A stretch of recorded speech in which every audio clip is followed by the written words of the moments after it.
Fishermen are the eyes and ears of the river. Sometimes the places we love can send us messages, signs that something is not right.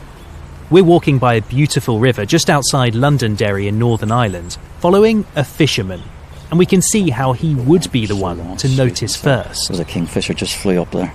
They just missed the kingfisher going up. Went back to it again.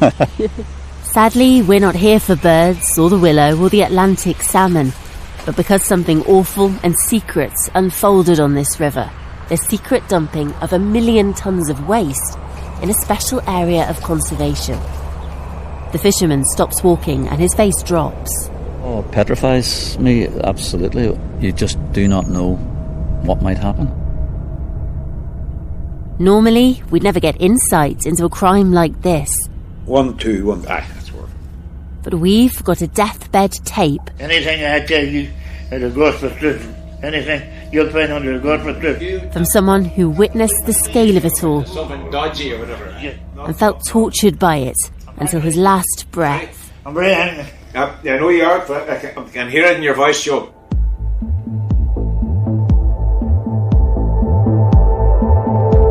We're going to follow his clues to try to work out, what did he know? All I kept saying to me was, there's cover-ups, there's cover-ups.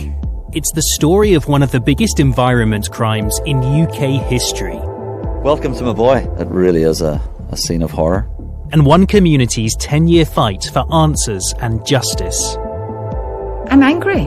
You know, we haven't been getting the truth. We haven't been given information. A tale of eerie occurrences. Within that 24, 48 hours, the animal's usually dead. That information has been misplaced or destroyed or never divulged. That could cost generations. In my view, we're sitting on a ticking time bomb. And when you look into one crime, you start to see others. My gosh, Peak District National Park. Your dots are coming up in about 10, 12 times within a national park. We're about to take you into a criminal underworld, one that we're all unknowingly fueling. Here comes the octopus, because you cut apart, another one is already growing. And you never stop. With mafia, it's never over. That trucker in the tape, he left us some advice. And all you have to do, man, put a ticket digger and dig it up. Did you get that? He just said, dig it up. We're Dan Ashby and Lucy Taylor, and from BBC Radio 4, this is Buried. Dig it out. Dig it out. Episode 1, A Deathbed Tape.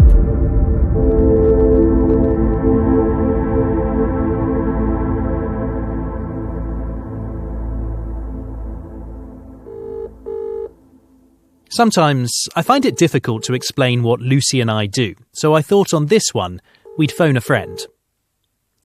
Call declined. It's fair, really, when your friend's trying to put you on a podcast. Hello, Jack, can you hear me? Yeah, wow, it's a bit of a funny line, but yeah. How would you professionally describe us in a sentence? Completely nuts. Yes, so we're environment journalists and we've made a few outlier decisions in our time, like moving to East Africa to investigate ivory gangs and track dynamite fishermen. In the end, we had to leave in a hurry. Then we spent 3 years reporting from Russia, and yes, we left there in a hurry too. We're also married, and since you're joining us, I'm sorry, we do have our moments.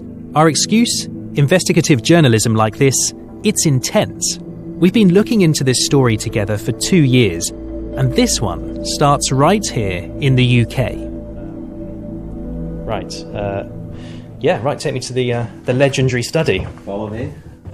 We'd got a tip-off, and after several calls, we began talking to Dean, the fisherman you heard at the start. He has a punky appearance, colourful trousers, earrings, a grey beard. Nowadays, he's an environmental activist, and yet he's careful, considered, forensic even. Because in a previous life, he was a civil servant, someone who knows how the system works. And 2 years ago, he mentioned that he had an intriguing tape somewhere in his study. To be honest, looking at the study, I'm surprised he ever found it. Bomb site? Is that fair? Pretty much so, yeah. Absolutely, yeah. I was using my partner's study up the stairs because I couldn't get through to the desk. But what she did is she cleared this pathway through. There is beneath us. There are just papers, piles of papers everywhere on the desk. It's like the papers are dropped from heaven. Yeah. But there is a path. This would really stress me out. Yeah, it probably does me at times too. And of course, all my fishing gear's here as well. Fishing, a banjo, a hoover, an ironing board, a picture of the moon, and the world's entire documentation on environmental regulations.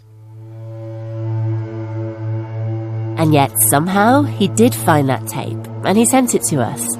He'd been given it by a fellow activist in 2016. Nobody else has ever heard it, until now. So, if you load it up... Yeah. Oh, it's quite long.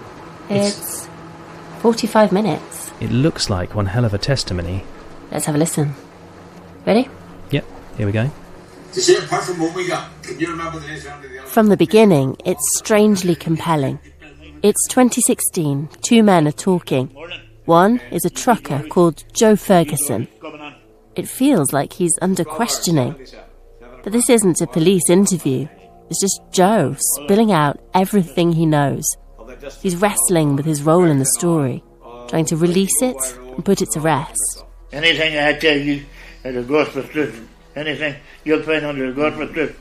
He's so angry that he swears and then apologises for cursing. God forgive me for cursing, but...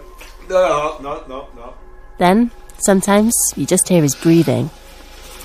Or his rattling cough. And him saying how determined he is. That's how determined I am, you know. That's how determined I am ready to get them.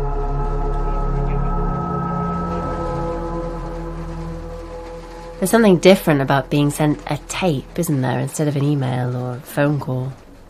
It's the fact that they thought this was so serious they had to record it word for word. Joe begins talking about how he was a trucker and went all over the place to pick up waste, but also to help rip out old houses and carry it all off. We were going through maybe 5 or 6 houses a week, you know, times. For 4 or 5 years. Every now and then their chat is interrupted by a phone call, which Joe immediately hangs up, or a bit of side chat about his dog. But as it goes on, something seems, in their own words, dodgy. He begins to talk about lorries, all going to one place, a name you'll hear again, Maboy.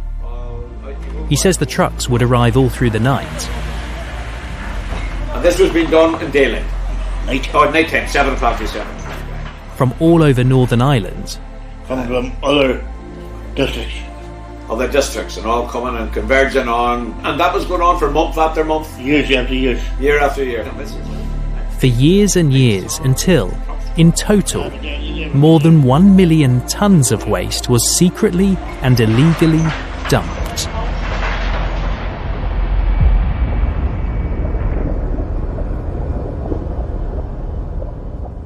And then it becomes clear that these are Joe's last days alive. Cancer has spread through him, it's inside his bones, and saying all this is one of the last things he's doing.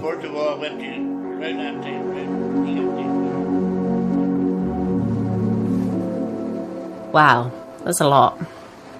And it's a confession tape, right? It feels like a confession tape.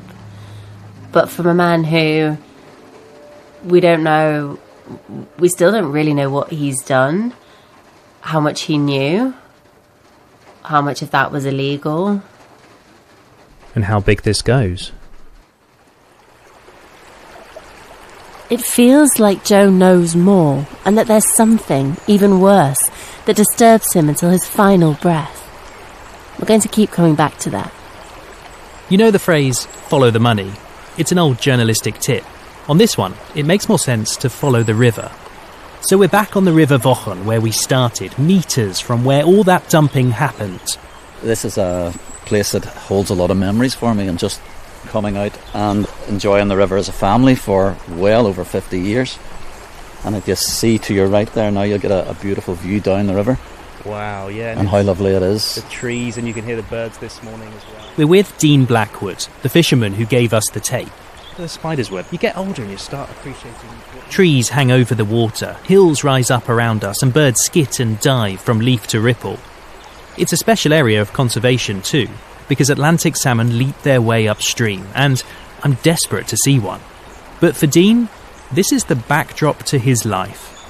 What are your earliest memories of this river? Did you come here as a child? When I was a kid, I would have spent all of my childhood here, and I would have also come out with my father and my great-uncle Albert. So I sat beside him with his flask of tea and his lemon curd sandwiches, and sitting there in the sunlight of early morning. It was just absolutely beautiful. So it's a lifelong connection to this river? Utterly, yeah. I mean, it flows through me in the sense that it's in my mind all of the time. Maybe that connection explains why Dean and the other fishermen realised something was wrong. They noticed the trucks, the landfill getting bigger, and realised they'd stumbled into a crime, the likes of which the UK has never seen before. But it seemed like nobody would listen. We're ultimately heartbroken because we've not been in a position to do anything about it, despite the fact that we were raising awareness for a long time and felt that we were being ignored. At its closest, the dump is just 5 metres from the river. But he says many people have no idea. I think you'll find that many people also don't appreciate the seriousness of Moboy. I wouldn't be at all surprised if some people have never heard of it. Many people had no idea, living in the city, that they had millions of tonnes of illegal waste dumped on their doorstep, essentially. That's what's surprising about this crime. So many people didn't know, which means you might not know if a similar crime was happening where you live. We're going to discover that Moboy became an example of something bigger, a surge in crimes like it that's closer than you think. Once you start knowing what you're looking for, I can't go on a train now or drive on a motorway without seeing lots of them. We're going to pull at those threads, and it will take us to a mafia heartland. If they're not going to listen to the screams of the living, maybe they're going to listen to the screams of the dead. Are we seeing the rise of a British mafia getting rich on our waste? But we start with Moboy. It's the warning we all missed. The astonishing crime you likely haven't heard of. Because it's not just the scale that's unbelievable, it's what was buried.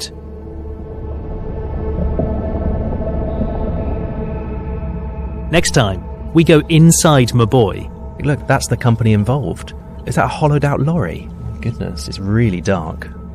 To learn how this audacious crime was carried out. This was a household name. And answer a question. 1 million tonnes of what? I was completely astounded, completely disgusted.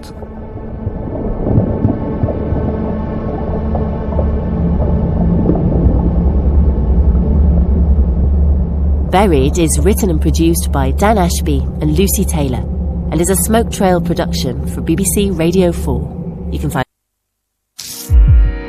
BBC Sounds, music, radio, podcasts.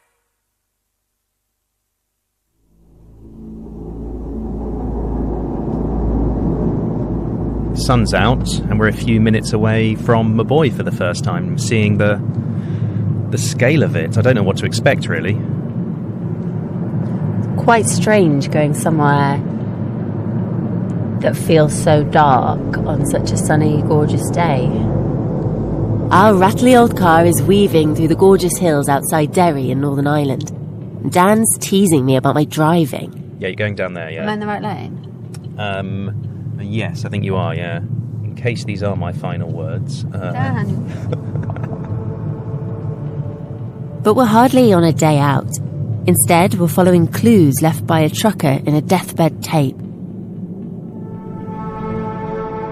Anything I tell you, it'll go for truth.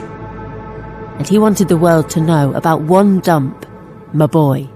The sites out at Moboy Road and so forth. It's not any old dump. It's where 1 million tonnes of waste was secretly and illegally buried. So I don't know what this is going to look like. I know the numbers, but to be honest, I don't have any sense of 1 million tonnes of waste. I don't know how big an area that is. 6 Titanics worth. or more is here, under the ground. Fact check. I underestimated. It's actually 20 times the weight of the Titanic. The fisherman and activist who spent years trying to stop this, Dean, is meeting us at the site. There's Dean. Dean's messaging now. Do you want to read it? I'm here, small red Fiat. Embankments rise up around us, and there's an entrance, tall metallic gates in front of an abandoned bin lorry. Look, that's the company involved. Is that a hollowed out lorry?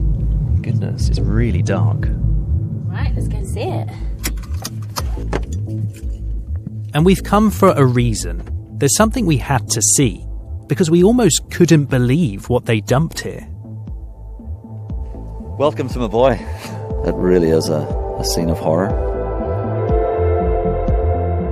We're Dan Ashby and Lucy Taylor, and from BBC Radio 4, this is Buried, the story of one of the biggest environment crimes in UK history, and a growing criminal underworld.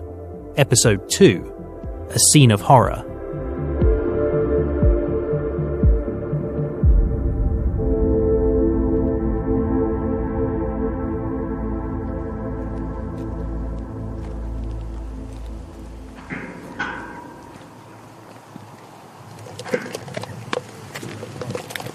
Morning.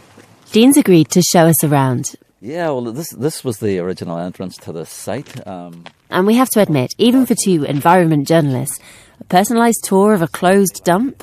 It's a first for us. Can you take my coffee? I can't do this without a coffee. I was expecting kind of not to see much, but this is a very evocative and slightly apocalyptic remnants of it. A sunny day like this, and you can see the hills, you can see the cows, the trees up there above us, and there's this horrible, festering dump beneath our feet that people won't even see. And you could miss it, because past the gates the dump's all covered over, some of it overgrowing. You'd assume this was something to do with farming. But when it was in operation, it must have been huge. After 10 minutes we realise we're still walking. We're walking quite a distance. It covers about 46 football pitches. It just keeps going and going and going. The roads around the dumps are lined with trees and high embankments, so it's hard to see in. So all this, they plotted it deliberately, do you think, just behind these trees? I suspect that the fact that it was so well landscaped and so well concealed behind earth embankments, that it was deliberately done, yes. But being here, it's obvious they couldn't have pulled this off in total secrecy. It's just too big. This wasn't a few men with a few vans. So what happened? There is some information in the public domain, and we also have Joe Ferguson's deathbed tape. 1, 2, 1. Aye, that's working. And together, they give us a story that's, frankly, outrageous. The people running the dump, it wasn't like they were using camouflage and night vision goggles. It was more audacious than that. They subverted the system from within. Certain too as well, you know what I mean? It was a big operation. The company at the centre of this, City Industrial Waste, was actually respected. They'd been around for years processing waste and running landfills. They even appeared on the front of a sustainability magazine. So they get a licence to run a landfill here. And quite quickly, it becomes a huge operation with, according to Joe, more than 70 people. At one time there were about 75 men on the job, you know. And remember, he says trucks came from all over for years. From other districts. Other districts and all coming and converging on, and that was going on for month after month. Years after years. Year after year. There were so many waste trucks arriving they'd come through the night too. And this was being done in daylight? No, night time. Oh, night time, 7 o'clock to 7 o'clock. But in the mid-noughties, on the same site, City Industrial Waste opened a prestige new facility, a recycling centre that could help Northern Ireland meet its environmental targets. Councils from across the country contracted them to take people's recycling. But take a listen to the tape when Joe's asked about it. At first, he struggles to find the word. They were doing, what do you call it? Recycling? Recycling? You mean that was the story that they were recycling? Joe's reply is hard to make out. He's really ill by this stage. But a few moments later, he says this about the recycling. The dogs in the very streets knew. The dogs in the very streets knew. Knew what?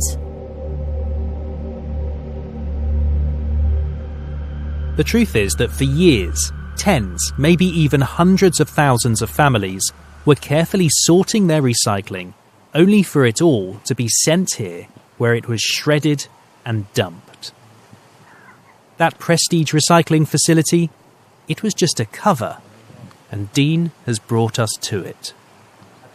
So was this the recycling site that wasn't doing the recycling? Pretty much, yeah. This is the site that took all of the materials from the big gate that we were at earlier there and processed and shredded them here, but then at night we believe they were being taken to other parts of the site where they were then buried.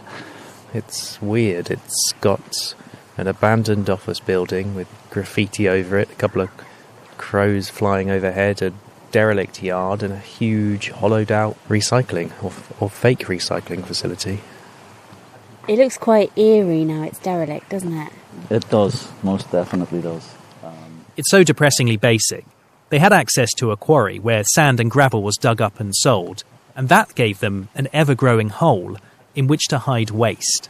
They had the front, but they saved so many millions by just shredding it and dumping it than recycling it properly. What they were doing is if they were lifting this rubbish for councils or contractors, they could get paid for that service, but they then could evade the landfill tax by dumping it. Some of those responsible were later charged with evading landfill tax, but they weren't convicted of it. In 2013, after years of dumping, Maboy was finally shut down. Police made arrests and the scandal went public, hitting the headlines in Northern Ireland.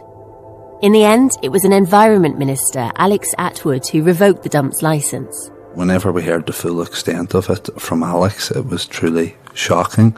That's Mark H. Duchan, the Environment Minister who took over during the fallout. He invited us to his house, and he lives in Strathfoyle, the nearest village to the dump, so for him, it's personal.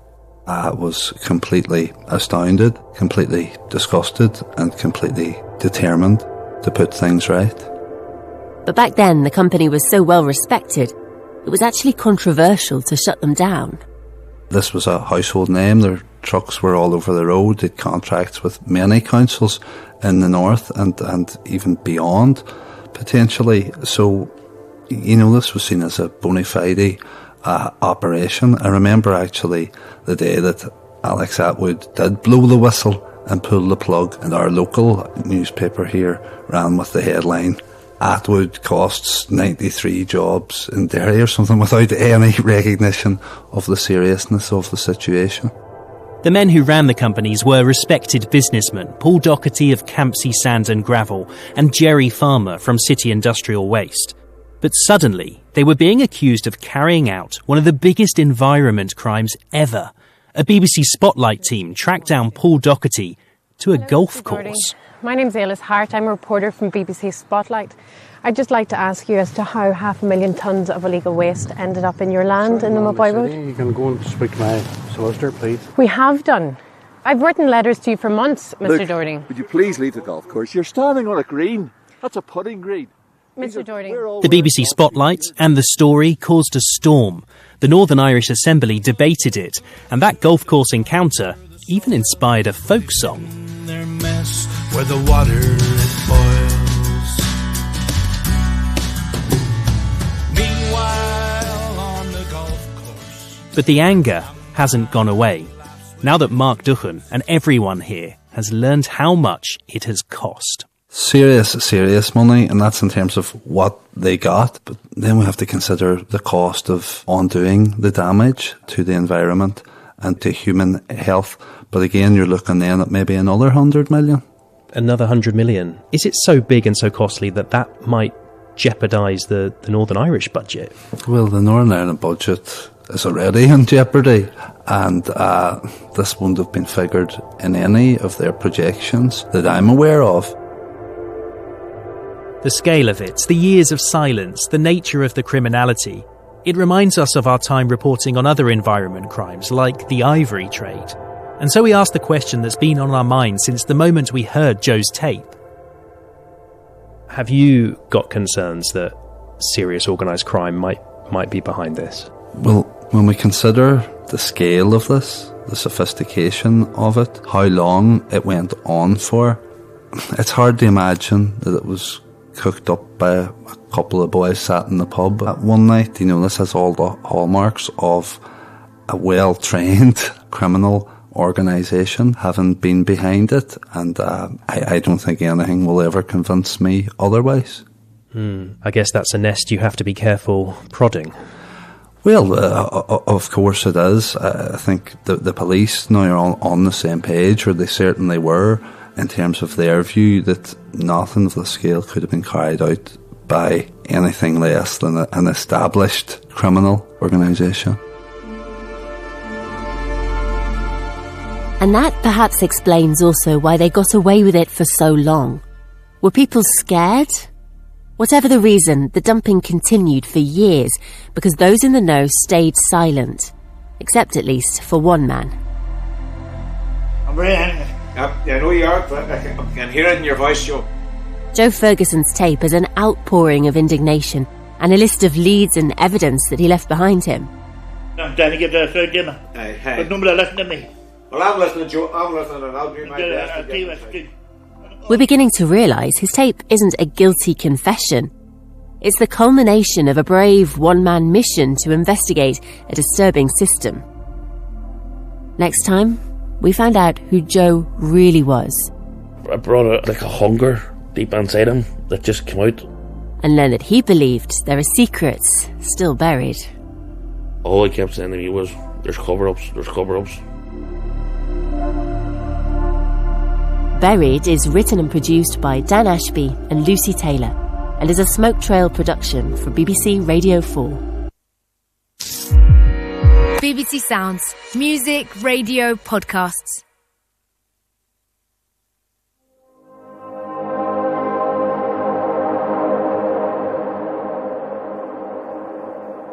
Anything I tell you is a gospel truth.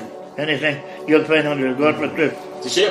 How much can you tell about a person from one conversation suspended in time? That's occupied us for a while because we're following clues left in a tape recorded by a trucker, Joe Ferguson. Dodgy or whatever. Yeah, but we weren't doing it. Joe knew about something criminal, the illegal dumping of 1 million tonnes of rubbish in the Northern Irish countryside. And we feared that if we tracked his people down, we wouldn't be welcome. But we had him all wrong. Because Joe wasn't a man to ignore or shrug off a crime. He was a man on a crusade, even after the dump was exposed. Why couldn't he let it go, even until his final breath? We already know the scandal involved the secret dumping of recycling for years. Welcome to my boy. It really is a scene of horror. You know, this has all the hallmarks of a well-trained criminal organisation. A scam so big that generations will pay for it, leaving a community in fear of its legacy. Oh, petrifies me, absolutely. You just do not know what might happen. But Joe was at the centre of it all, carrying waste to the criminals. What did he know? All he kept saying to me was, there's cover-ups, there's cover-ups. We're Dan Ashby and Lucy Taylor, and from BBC Radio 4, this is Buried, the story of one of the biggest environment crimes in UK history and a growing criminal underworld. Episode 3, A One-Man Mission.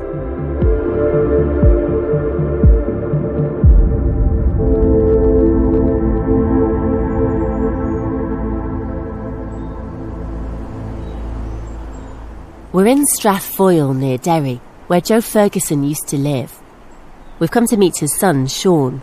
We have to know what Joe knew because already we suspect there's more to all this. Fake recycling, mass burying of waste, years of silence. We want to get Sean on side. He lives on a quiet estate of terraced houses. When we climb out the car, a neighbour in her yard and a dog eye us up in silence. But Sean's expecting us, and once inside, it's easy to chat. You can hear his father's voice in him. He's going to be doing all his badges now, coming up in the... Sean has a grey beard, a Strathfoyle tattoo on his arm and a kind smile. And you can tell this is a football family. He even coaches a local team with his son. He won a big award last year for underage coach of the year. Sean, there's a moment in every dad's life when you realise that he's now the boss, right? Is he the boss? He's the coach who's coming up and take over when I retire, which is going to be soon. When you retire or soon?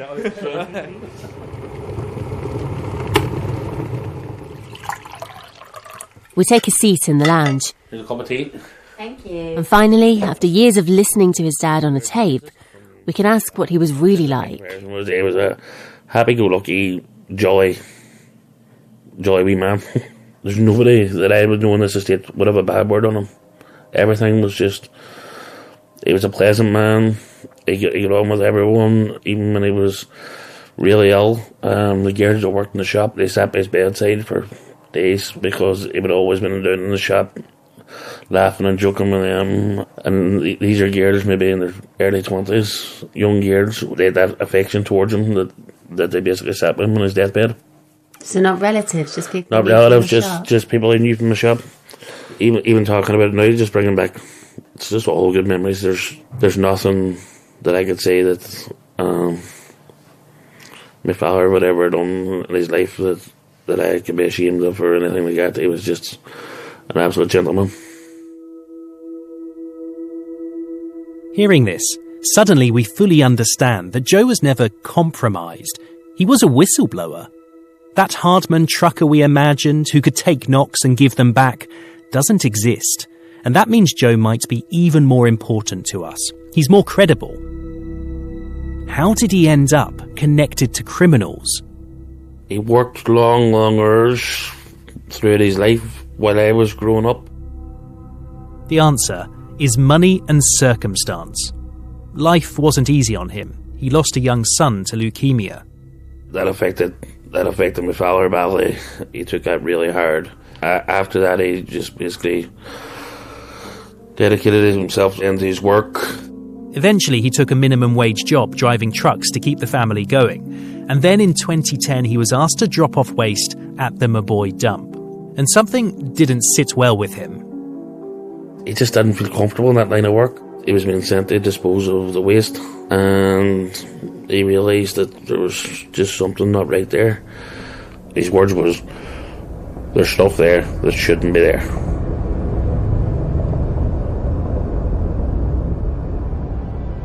Now, when he says this, he's referring to the people who ran the dump, City Industrial Waste. Joe was actually working for a separate trucking company, and they told us they didn't know about the illegal dumping, and there's no evidence to suggest they did anything improper. They simply dropped the waste off. But eventually, Joe decided it was time to retire. By this stage, he'd been diagnosed with cancer, but he started trying to raise the alarm about what was happening at the dump. I brought a hunger deep inside him that just came out. He wanted to get issues resolved because he knew with the cancer and all as well, he knew that there would maybe come a time that he wouldn't be around to see it, but he always said to me, "I want to see this through to the end. I want to see this through to the end."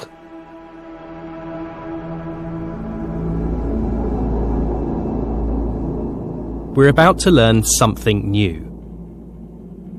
After he left his job, Joe began a one-man mission to work out what was going on. He went back to the site, night after night, to watch what they were doing, work out what was being dumped.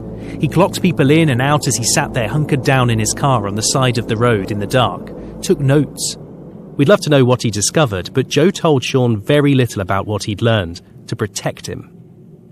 As I said, he was a family man, and he didn't want any repercussions maybe coming back on the family as well. He knew that he wasn't going to be around, but he knew as well that we actually were going to be there. And I think even the fact that he was getting nowhere with it made it even worse. Made him hungrier and hungrier and hungrier to do something. Joe tried to get in touch with just about anyone important. He called government officials, local politicians, journalists and police officers. But he just felt he was getting nowhere. One thing that puzzles us is that Joe kept going. Sean says he kept up his campaign right up until his death in 2016, 3 years after the dump was shut down and people were arrested. Why?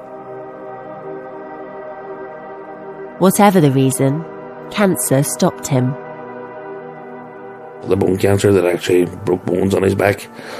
So it was a very painful time for my father come near the end. He went into the hospital and I said to the doctors, what's Christmas going to be like? And the doctors just said, your father won't be here for Christmas. In his final weeks, Joe called for a friend, Eamon.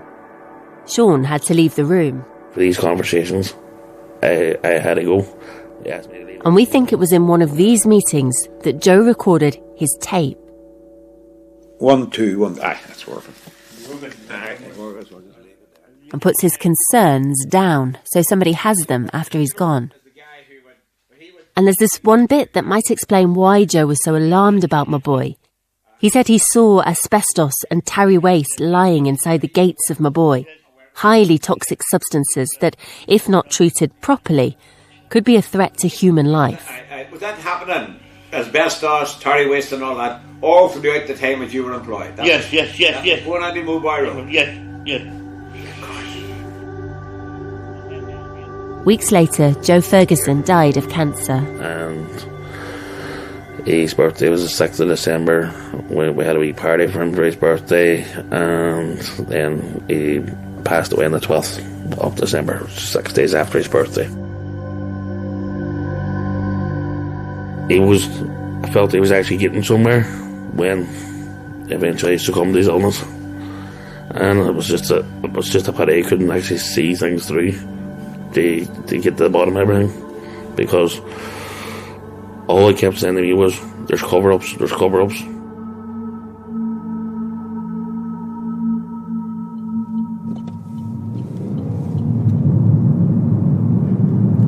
Yeah, wow. What did you make of Sean? I found that really affecting, actually, talking to him. I sort of heard the tape and thought, obviously had emotions about the story, but actually talking to him was very affecting. It's a terribly sad story, isn't it? It was the tenderness about which he talked about his dad and his family, and he's such a man's man, I found that quite poignant. Yeah. He was talking about fighting for justice, what's buried underneath there. I'm just wondering if we're just scratching the surface of how many people this affects and how dark this all goes. What did Joe Ferguson know that kept him so angry right until the end? What did he believe was being covered up? The problem we have is not that Joe didn't leave us any clue, it's that he left us so many. The tape has lists of numbers of people to call. Environmental Crime Agency, Belfast. Okay. 90569. And yeah, we've tried as many as we can. Okay, I've got a number of somebody who might know something. Let's give them a go.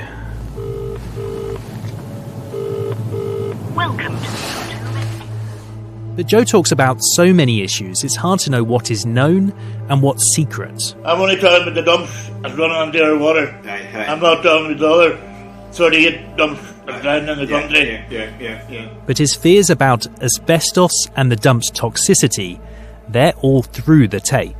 Nothing ever been done there. So that's where we're going to start.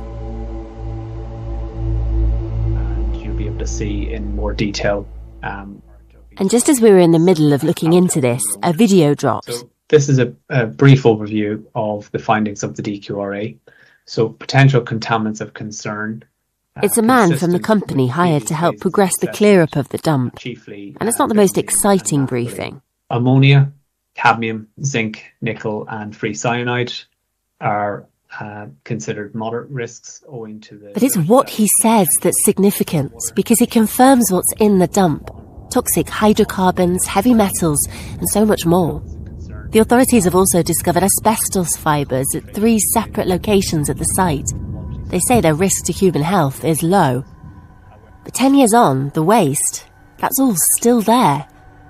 At its closest, the site of the dump is less than 5 metres from the River Focken, a bending, winding whirl of beautiful ripples and rare Atlantic salmon.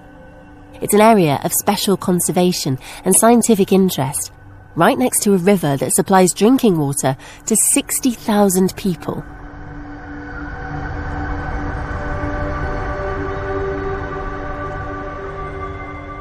Next time, this is quite a strange time to be meeting someone who you don't know in the middle of nowhere, in the dark. Yeah.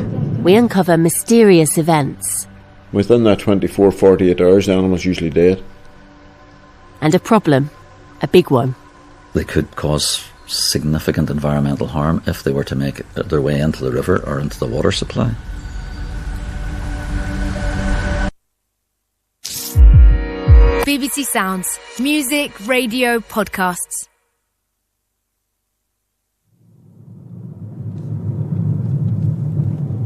It definitely makes it feel sketchier going there at 9 o'clock at night in the dark. Yeah. It's purely psychological though, isn't it? Yeah. It's late, and we're driving on country lanes just outside Londonderry in Northern Ireland.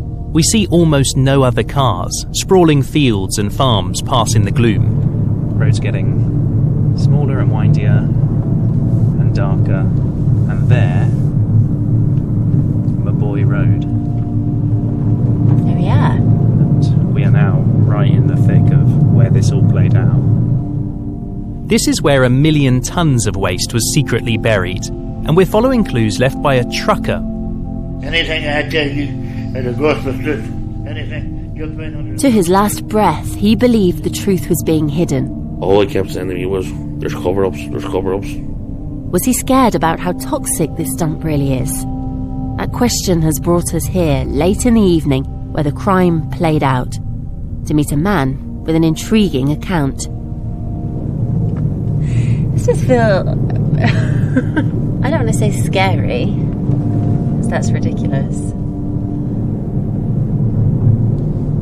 But this is quite a strange time to be meeting someone who you don't know in the middle of nowhere, in the dark. Yeah. And what we're about to hear is worrying. Within that 24, 48 hours, the animal's usually dead. In my view, we're sitting on a ticking time bomb. We're Dan Ashby and Lucy Taylor, and from BBC Radio 4, this is Buried, the story of one of the biggest environment crimes in UK history and a growing criminal underworld. Episode 4, Blackleg.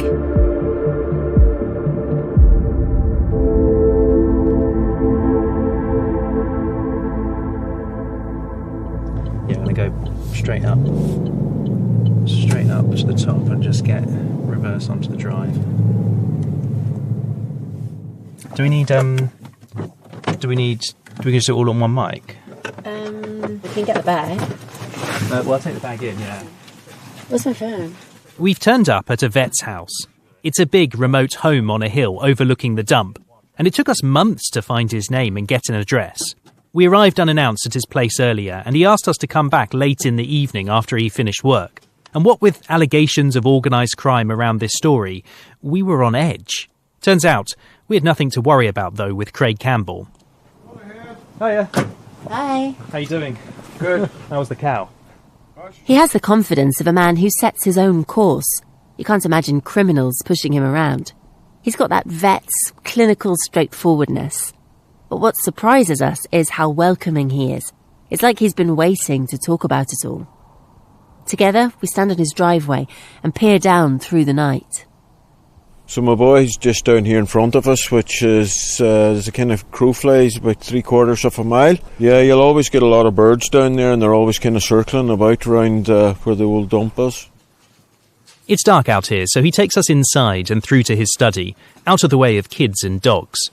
Craig has been working in this area his whole career, and before that his father was the local vet here too, so he remembers the dump from the beginning. Well, at the start we thought it would be great, this recycling plant, and we're all trying to be all into being as green as we can, but we didn't actually realise what illegal things was happening within the site till later on.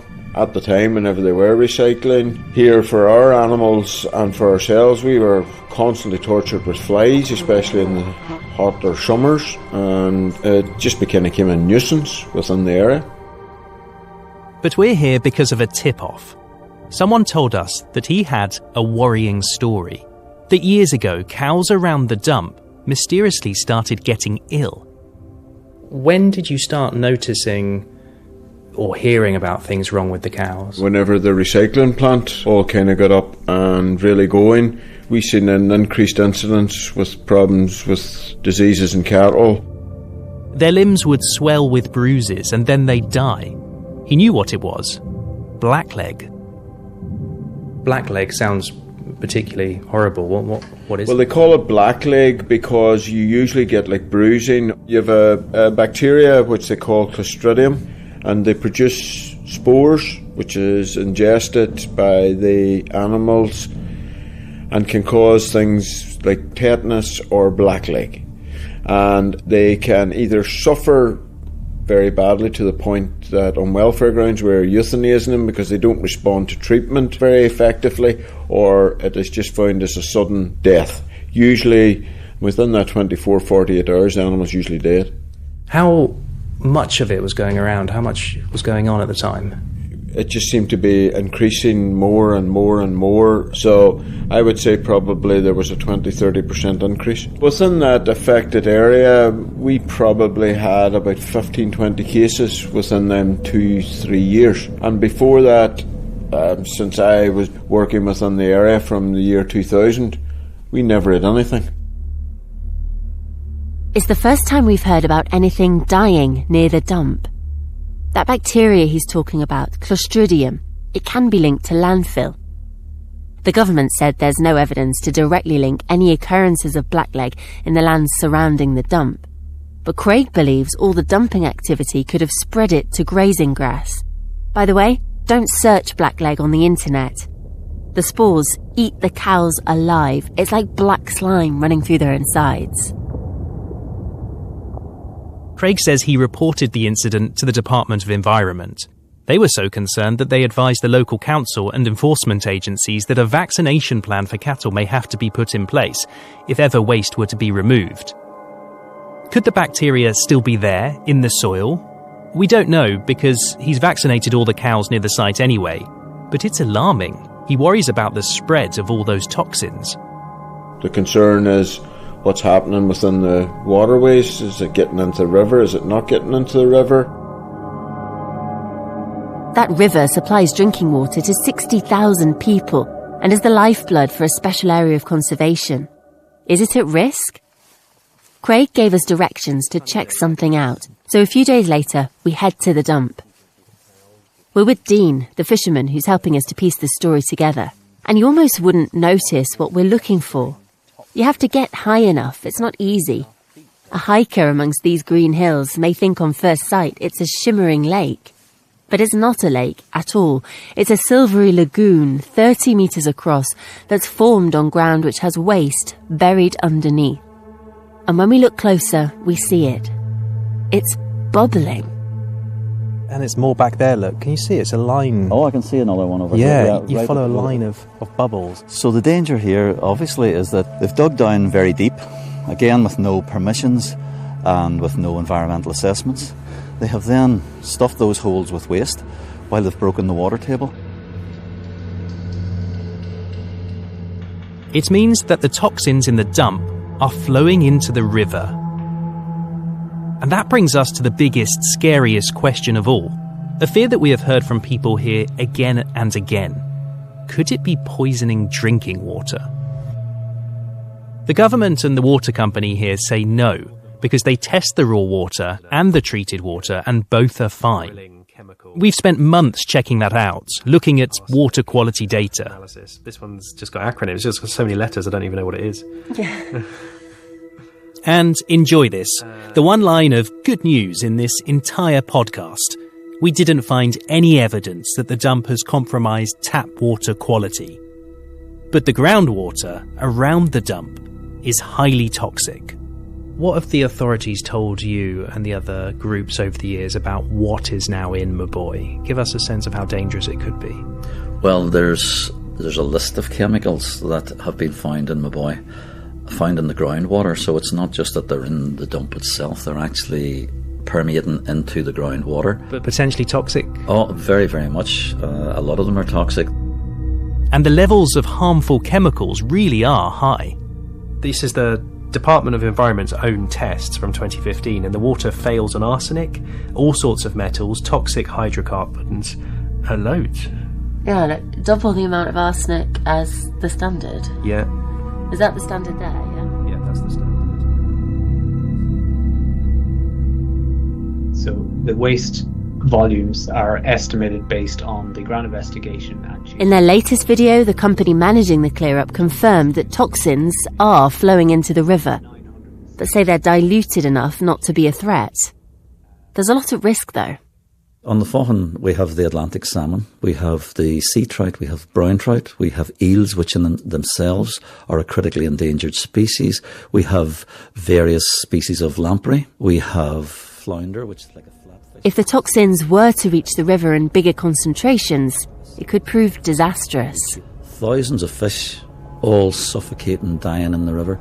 But worse than that, what it also does is it wipes out all of the invertebrates that the fish survive on. So in effect, we could end up with large stretches of dead river. So once a river is affected like that, it's very seldom that anything survives in it.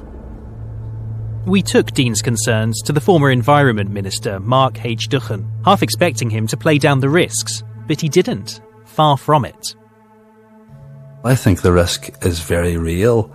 We do get regular assurances from Northern Ireland Water and from the Environment Agency that they're monitoring water quality. Everything's safe, everything's fine, but as long as the waste remains in the ground without any impediment to seeping into the Fohan, that source of drinking water, there are real and genuine concerns here that what is an environmental crisis could become an environmental catastrophe, and it's until the remediation is sorted out, we're sitting on a ticking time bomb. The relevant department in Northern Ireland says they've carried out extensive investigations at the site to ensure they opt for the best solution to deal with the waste. They're now consulting with industry and are likely to decide on a clean-up strategy in 2023. They say they monitor the water quality on a daily basis, and to date no adverse impacts have been detected, due to the dump at least.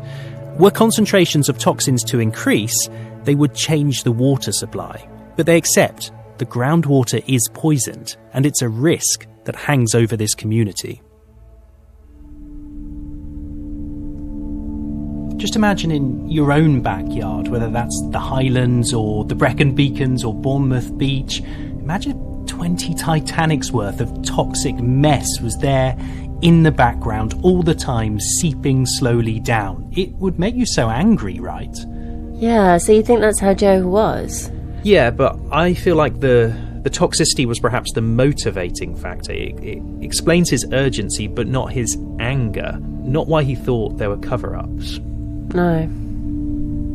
Anything I tell you, it'll go for truth. Perhaps what Joe was so angry about was not the toxicity itself, but how it happened. Who knew? And why wasn't it stopped? Did he know that someone had kept silent? All I kept saying to me was, there's cover-ups, there's cover-ups. Next time, one community and a decade without answers. I'm angry. You know, we haven't been getting the truth. The movement they started. It's not an option that we would stop campaigning or get fed up. We see a scathing investigation into what those in power knew. Okay, here it is. The missing memo. And in BBC Sounds. Music, radio, podcasts.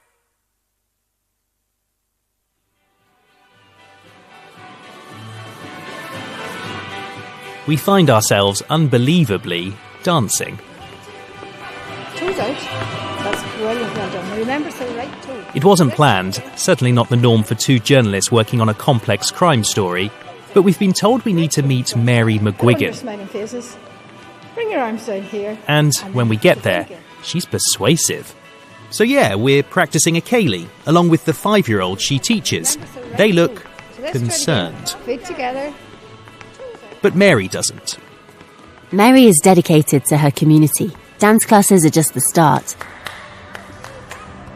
Maybe that's why she decided to take up a fight, demanding the truth over how 1 million tonnes of waste was secretly buried on her doorstep. I'm angry, I'm angry that we as a public are having to hold our public servants to account, and that the destruction of our environment, the destruction of that beautiful river, that our community can be put at risk like this. We haven't been getting the truth. We haven't been given information. It's the same questions over again for a decade. How could this happen? Could it have been stopped earlier? And what did those in power know? We're Dan Ashby and Lucy Taylor, and from BBC Radio 4, this is Buried, the story of one of the biggest environment crimes in UK history and a growing criminal underworld. Episode 5, The Missing Memo.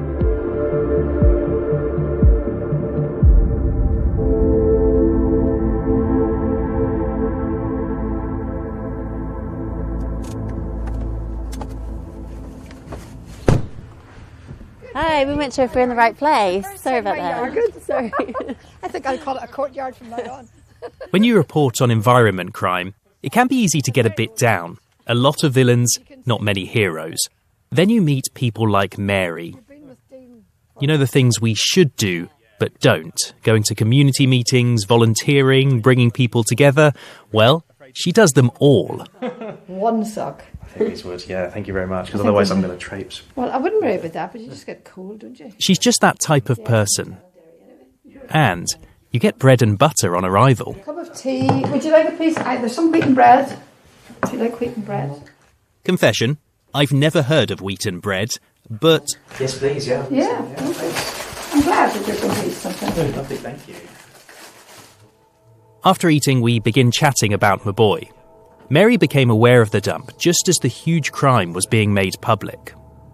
Do you know, 1 million tonnes is beyond my comprehension, really. I mean, until I went and actually walked around the site, and it's actually only over the hill from me here. And when you look at that, and you look at how that was being buried, and local people will tell you that every weekend and every evening the work never stopped there. And they had already complained about this. How did the officials, environmental officials, not know this was happening? She's going to meetings, writing to ministers, and she feels like she's not getting any answers. It stirs something in her. I think there needs to be people made accountable. One of the first people she joins forces with is Dean, the fisherman who introduced us to this story. We thought, why don't we bring people together? Because if we could do that, there's a strength in that. Together, they start a campaign group. It's not an option that we would stop campaigning or get fed up. And it just grows. Other groups join up. We have so many community organisations that have been coming and joining. They have a mailing list of hundreds of people. Initially set up to call out serious abuses of power that the authorities themselves are not ignorant of, but use their power to... They call themselves The Gathering. And quite a lot of them are leading in something in their own community in some particular way. But there's lots of people there who are not doing that. They may be just interested in doing something around their own garden. It's us being on the race. They begin staging protests through Londonderry. They've got access to lawyers, former political insiders, environmental scientists. It's like Extinction Rebellion meets the Rotary Club. They say they want the truth, people held accountable. Without that, they believe another Mauboy will happen all over again. It could even be happening already.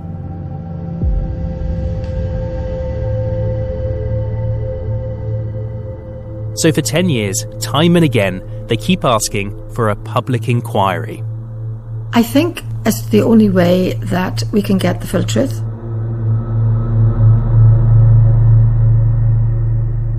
Of course, that's our job too, to try to get the truth, even though sometimes it feels painful. Do you think you ever will get me a hot drink when I'm just sitting here working? I get a hot drink every single day. What are you talking about? And we finally have something that gets us closer. It's a summary of a report by the Ombudsman, the organisation that investigates officials and governments. For years, the contents of that report were kept secret. But we've been arguing that the public has a right to see it. And finally, in January 2023, the Ombudsman gave us a summary. Though not the full report, we still can't tell you the details of what the government got wrong. It does tell us what those in power knew about the Maboy scandal and how they could have stopped it years earlier, but didn't. It's about the mine where the waste was eventually found. And as early as the year 2000, the Northern Irish government was told the operator had extended the site without permission. But officials screw up. They should have called in enforcement, but they didn't. They just waved through the paperwork. And that happens time and again, year after year, resulting in more than a decade of failures. The department was so dysfunctional, the Ombudsman found maladministration in 8 separate areas of its responsibilities. And here's the worst bit. It says that officials, the people paid to protect the environment, failed to take any action for so long the site had immunity from any enforcement action. And so the crime continued until more than 1 million tonnes was dumped.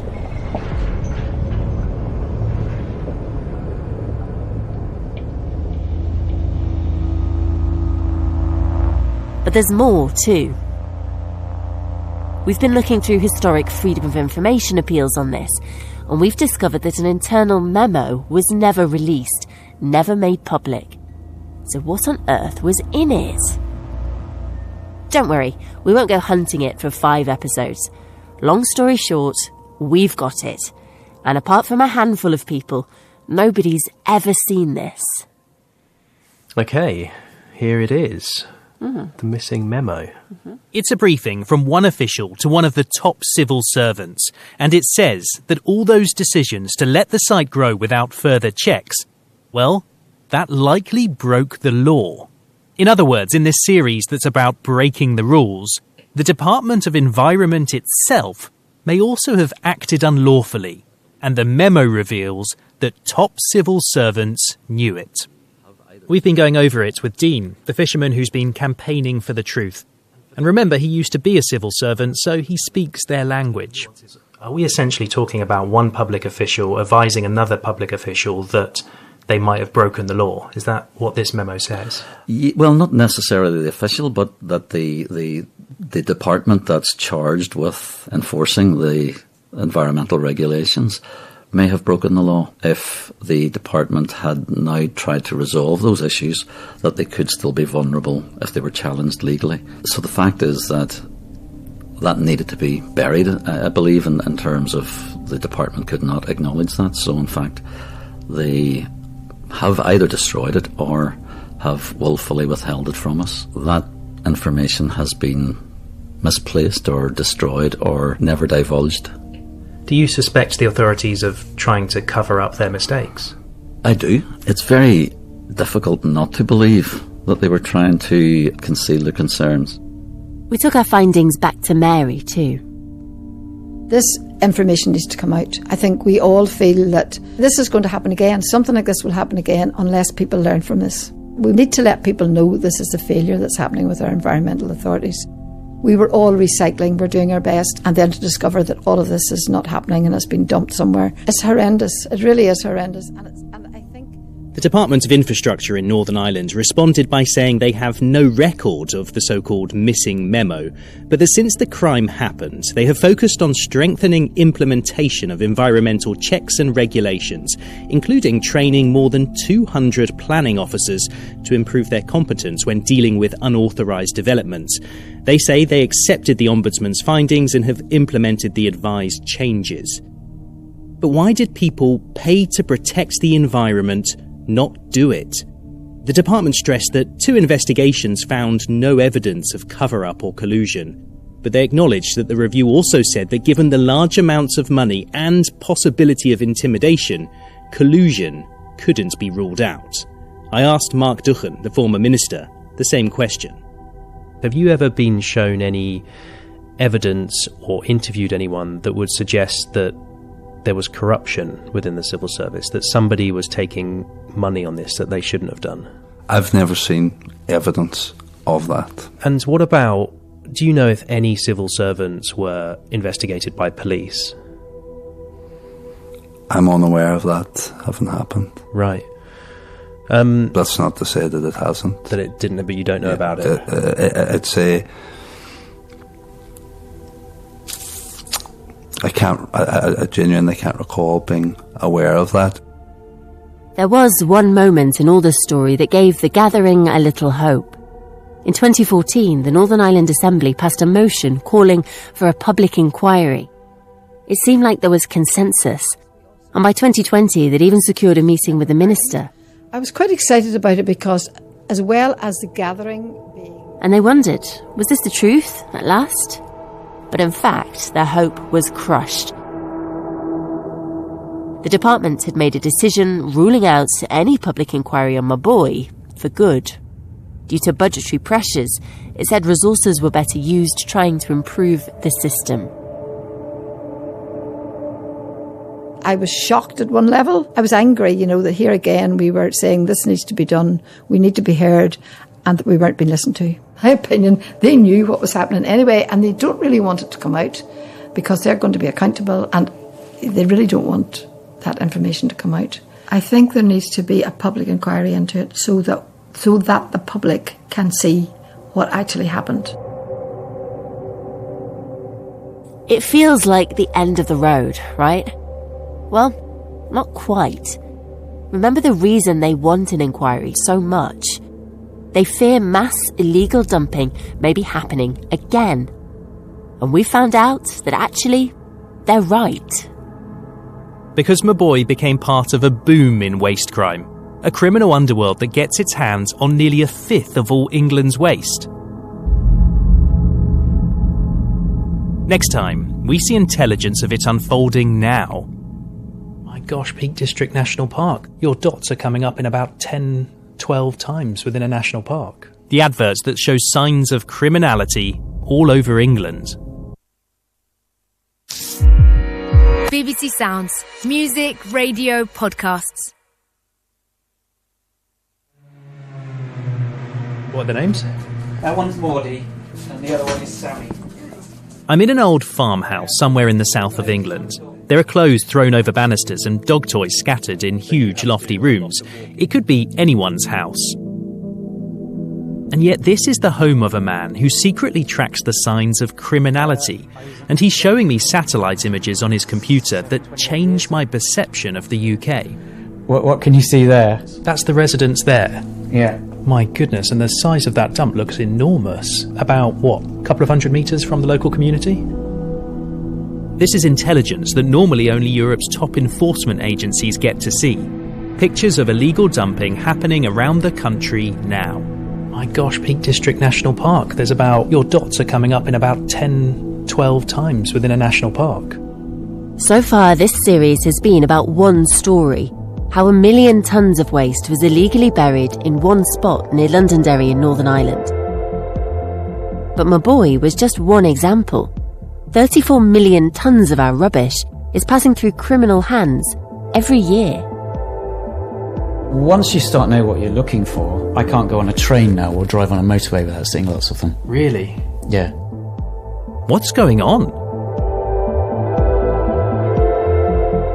We're Dan Ashby and Lucy Taylor, and from BBC Radio 4, this is Buried, the story of one of the biggest environment crimes in UK history and a growing criminal underworld. Episode 6, Fear of Finding Out.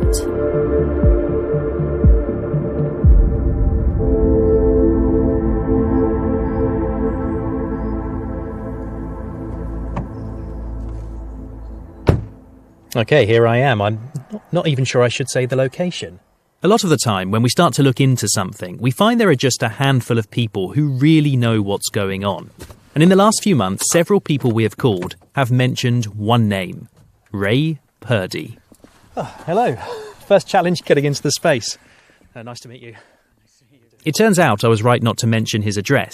He's already had run-ins with organised crime gangs. Perhaps don't include anything about where I live. No, actually, it's funny you should say that. Just as I was... The coffee's all right. Looks like it hasn't been... But Ray Purdy didn't start out life as an international crime fighter. I was an academic for 28 years at Oxford and Imperial and UCL. For decades, he lived a quiet life, specialising in environmental law. Then he was called to lead a review into the illegal dump at Maboy, the one we've been investigating near Derry. And the story surprised him so much, he decided to do something about it. I was just shocked that something that big could happen so long without anyone noticing it. I said to some colleagues that, satellites would have spotted that. And we'd set about basically seeing if we could collect evidence of waste crime and then actively try and find waste crime that nobody else knew about. They didn't recruit thousands of detectives. Tech could do it better. Sitting here with him, it feels very post-pandemic. Even intelligence gathering on criminals involves homeware and stressed video calls. As well, we're just 3 guys working in their bedrooms. But it didn't matter because it worked. Their algorithms can now scan through millions of public satellite images looking for signs of illegal dumps. What we do, we use free satellite data available across the whole of Europe, and we have what's called machine learning, where we've taught the computer how to recognise illegal waste sites, and then it will produce a map for us with little dots. On one site you might have tyres, another site you might have electrical items. Once the computer has picked out possible dump sites around the country, Ray and his team look closely at more detailed images of those areas from the last few years, and often they can see the evidence of illegal dumping for themselves. Piles of waste out in the open air, or mounds of earth that rise up out of nowhere like something's been buried underneath them. Sometimes they can even see bin lorries parked up in the pictures. And what we can do, we can look at those sites over many different timescales. So we can look at it every few weeks, every few months, every few years, just to see what's happened at that site. We can have a look and see if they've got fires at that site, and we can go back in time and create a database of how many fires they've had and at what time periods. He's seeing land changes across England that show all the signs of illegality. Dumps outside cities, near people's homes, even vast operations in our national parks. And it's all right there in the public images for anyone to look at. Except before Ray, no one was looking. I'd say roughly about between a third and 50%, maybe 60% of the sites that we find nobody knew about before. Ray starts pinging up images in front of me, my own desktop album of an ugly side of England.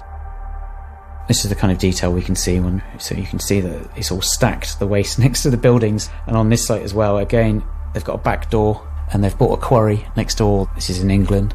Waste is going straight through the front. Lots of it's being handled really badly and really dangerously within the site, but it's also going out the back door. I mean, that's disgusting. You can see it piled right up against the building. There's so much waste. He cross-checked these sites against police and public databases, and something worrying came up. Evidence of serious, organised gangs growing rich on our rubbish. I like the fact that next to that site you can see a swimming pool that the owners are doing very well. And then he's bashing away at the computer again, and there's something else he wants to show me. How did all that waste get to these dodgy sites? He pulls up some adverts for skip companies and waste collectors, the kind of people you might call if you had some household rubbish you needed to get rid of. The ads he sees appear to be for small-scale local operators, filling up a van for a low price. But exactly the same ads keep coming up from different parts of the country. This one I've got a good feeling about. So we've got an ad here, 30 quid, man and van, green truck. He's got 174 adverts. 174 ads. Is it in the same area? You look, Oxfordshire, Lincolnshire, Northamptonshire, West Midlands, London. What's going on here then? For me, it suggests one of two things. One, either he's a sort of broker and he's getting work and then just passing it on to lots of other people in lots of different areas, or it's potentially an organised network where we don't know where the waste is going. Ray and a team of academics spent months looking into this, analysing thousands of adverts across social media and trade listings. And they came up with an estimate for the number of waste companies operating without a licence in the UK, 284,000. They say the reason these adverts appear the same in different places is that what appear to be small-scale operators are actually linked by networks of organised crime.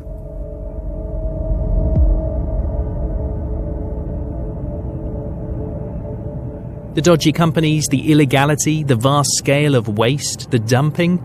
In all our time reporting on the environment, we can't think of another equivalent of such a disturbingly broken system. I don't think anyone's got any idea of how big this is. When you talk to your man, woman in the street, I mean, they wouldn't think that we're full of illegal landfill in the UK. Well, the National Audit Office did a report this year that said it's very clear that the government and the environment agencies don't know how the size of this problem either, and they should try their very, very best to get a better handle on the size of the problem.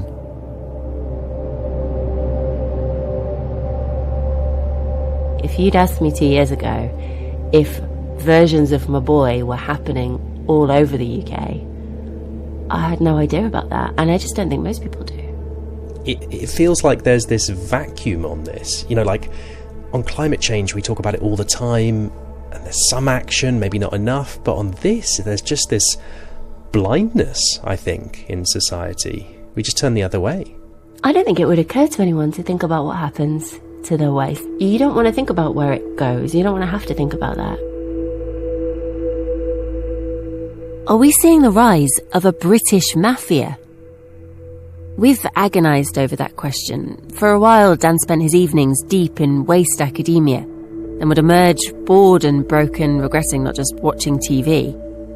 But then I read a report called Plastics for Profit, and it confirmed what we'd feared. You know, there's lots of mythology around the term mafia, and people can immediately think of some, you know, old movies and all of that. But we have that level of organised criminality in the UK and that level of sophistication. Virginia Comolli's title is terrifying. She's from the Global Initiative Against Transnational Organised Crime. But she said she'd help us, taking calls from our team, even offering follow-up leads. And she told us she's found evidence of a British mafia. Can you, as much as you're able to, describe to us how dangerous these people are and what they're doing? I think these groups pose multiple threats. So yes, first they do engage in waste trafficking alongside other criminal activities. So it could be drug trafficking, for instance.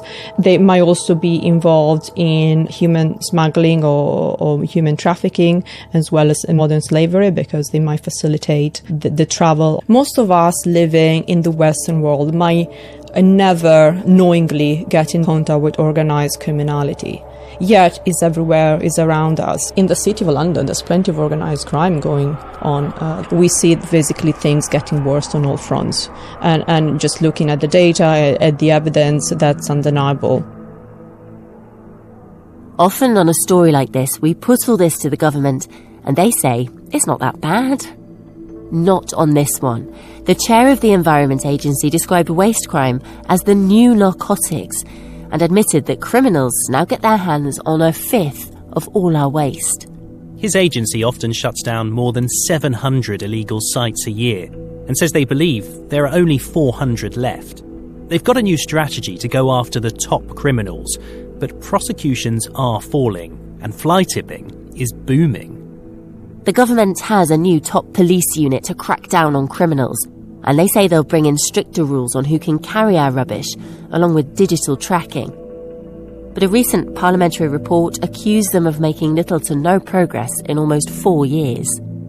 There's an anecdote Ray tells that's telling. When he presented his tech to a leading European body, he got a reaction he didn't expect. They laughed and they said I'd be battling FOFU, and I'd never heard that before, and they said it's called fear of finding out. And they said you're going to get some governments that just aren't going to want to know because it costs money to investigate and prosecute. And if you find 4 or 5 times as much crime, that's a problem for them. Maybe all of us, we just would rather not know. And that's how organised crime grows. Criminals are getting rich enough to register companies and make serious money. The lines of legitimacy and criminality are blurring. Have you ever had threats or intimidation from organised crime? Yes, we've had a run-in with organised crime before, but mainly them just wanting to know what we can see and how much the government are interested in our work. What was the nature of that run-in? I don't want to go into too many details, I think. We've never been threatened, but it's become obvious to us that we're being monitored by organised crime, and we've met with organised crime people. Really? You've become aware that they know about you? Yeah. It might all sound surreal to you, a British mafia rising up through our waste. But this has happened before. And we're just rolling into Caivano, a district of Naples that is associated with the Camorra, the mafia here. And it got so bad that the waste was piled 3 stories high. He said it seemed like a war scene. It seemed like a scene out of a war. Could the UK be following in Italy's footsteps? Next time, we see how Britain is playing a dangerous game. Here comes the octopus, because you cut a part, another one it's already growing. And you never stop. With mafia, it's never over. BBC Sounds. Music, radio, podcasts. Ciao. Ciao. Nice to meet you. Nice to meet you. Piacere. Sit at the bar and talk. Yeah, I think it's fine. In that cafe would be fine. Yeah. And get some cappuccino or an espresso. Yeah, sounds nice to me. We're sitting on the terrace of a cafe in Naples in southern Italy, wedged in next to a stream of mopeds and fruit and veg vans with formidable loud hailers. This neighbourhood is the local stronghold of the Camorra, one of the most notorious mafias. We've come to Italy to see what happens when waste crime gets out of control. We're here with a man who's lived here all his life, and he's telling us about a day that people here won't forget. Our Italian producer, Savine, is translating. So there was this one day in particular, it was in the middle of summer, and he remembers that there were a few fires that were so powerful that people had to leave their houses covering their faces, covering their mouths to avoid inhaling the toxic waste. He said it seemed like a war scene. It seemed like a scene out of a war. Like a war scene, but there was no war.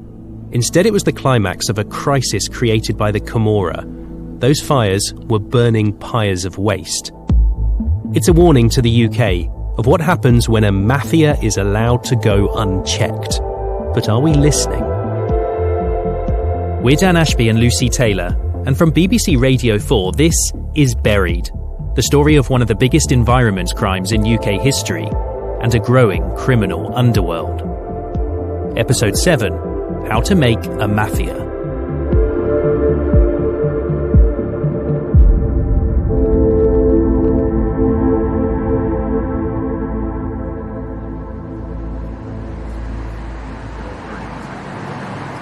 Smells nice. It smells lovely. Pastries. Oh, Italian cakes. I'm really sorry. Our episode in Italy starts with Dan trying to order a cappuccino. Ciao, ciao. Giornalisti inglesi. What's recommended, espresso or cappuccino? It dipende. Sono due cose completamente diverse. We'll take both. Eventually, we get coffee and sit down again with Mauro. The funny thing is that he looks like the stereotypical Italian gangster. Brown blazer, open shirt, a slither of chest, a silver chain. But he's actually more like the anti-mafia, a photographer and activist who happened to grow up here in Caivano, right among the Camorra. And the stuff you imagine the mafia do, they do it all. But one of the biggest moneymakers was taking over waste collection. Only instead of processing the rubbish, they buried it illegally all around this region. Their landfills were so toxic and combustible they began catching alight, and the people here renamed their own region the Land of Fires. Again, our producer Savine translates for Mauro.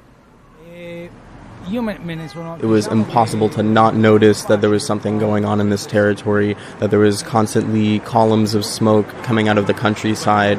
At night you would smell all different kinds of things burning, plastics, other materials, and so it was impossible not to notice what was happening. In the summer here it's very hot, and so the only way to cool down the apartments is to open the window or the door. But if they opened the window or the door, they would be inundated with this smoke and this horrible toxic smell. If they kept the door closed, they would be an extremely uncomfortable situation. And so in that period, he just felt anger for the people that had to go through that. It's a snapshot of what happens when the mafia go unchecked. They filled up so many landfills illegally that legitimate operators had nowhere to take their rubbish.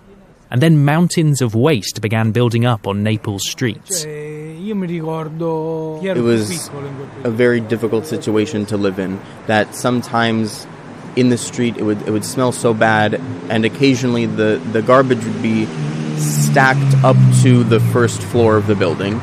The smell was awful. It was almost unlivable. What are the other systemic things that allowed this to happen in Naples? Is it, failure of authority, regulation? Is there any other things that he would like to highlight that we can learn from?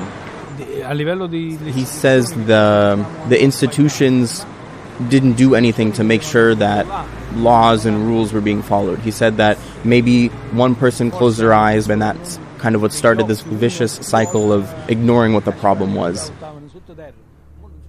Accusations of laws being flouted, public bodies struggling. Sound familiar? We've come to Naples to see how this extreme example compares to the case that sparked this all off for us, the illegal dump at Maboi near Londonderry in Northern Ireland. We say goodbye to Mauro and head out to the outstretches of Naples. Our producer Savine has something to show us.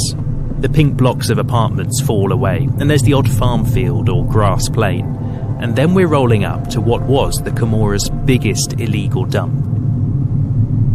Oh, look, can you see there? Oh, is this it? Just there, oh, look at that. A fridge dumped on the side of the road. There are a lot of rubbish bags piled up by the side of the road. But beyond that, through the tall white hoardings, we can see where the main dump used to be. It's overgrown with grass now, so at a glance, they could be any green fields. But you can see that the ground is lumpy, and it's piled up into mounds. There's definitely something under there. Before we get out, our producer Savine wants to check with the guard. Security here is tight because the government seized the site from the mafia.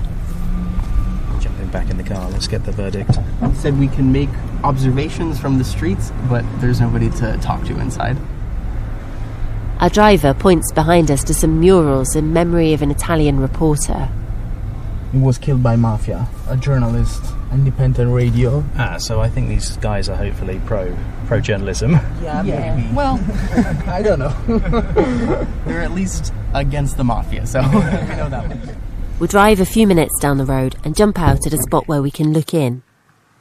So do you think all of that mound there and all the way back there, do you think that's the pollution? Yes, underneath all of these hills over here, you can see a little bit beyond the trees over there, all of these are hiding garbage. They tried to cover it up to make sure the pollution wouldn't seep through the top, but there isn't really anything they could have done about the bottom because it's 30 meters down.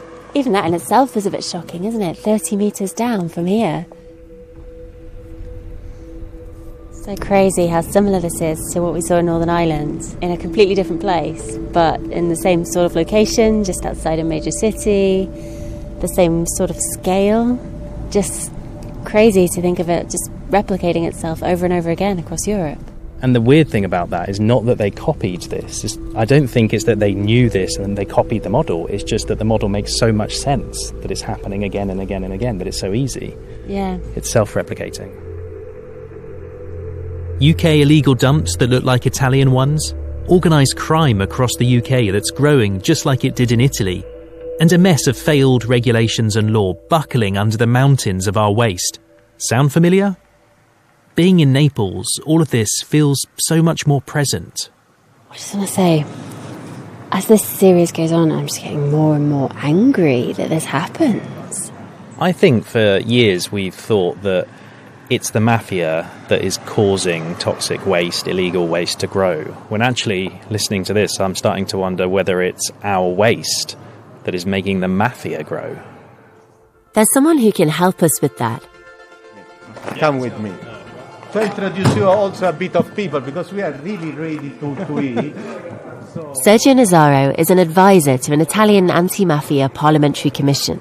We called him, and he's actually invited us to a former mobster's estate that the government has handed back to the community. Antonello, sono colleghi giornalisti inglesi. We're not even out the car, and he's dragging us towards lunch. Now you decide if you want to sit down and finally eat something. We dive into a beautiful open hall packed with ex-mafia men tucking into risotto, former drug traffickers and hard men who now run a farm shop and kitchen. I make a preemptive decision. When it comes to the food, I won't complain. It's time to eat. Oh, okay, nice. Yeah, look at this. The bread is local, and the humour too. A little bit of bread. This is Neapolitan bread? Or what do you think it's from London? Jesus Christ.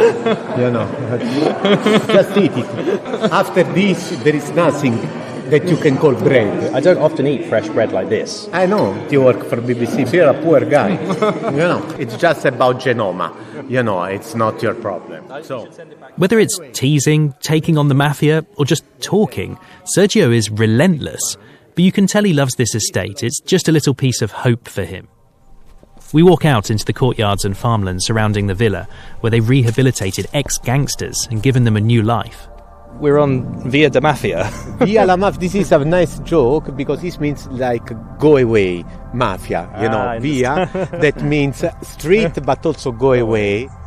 This belonged to Mocha clan. People that knows about organized crime, they're one of the biggest. They are real business people. Willing to kill people?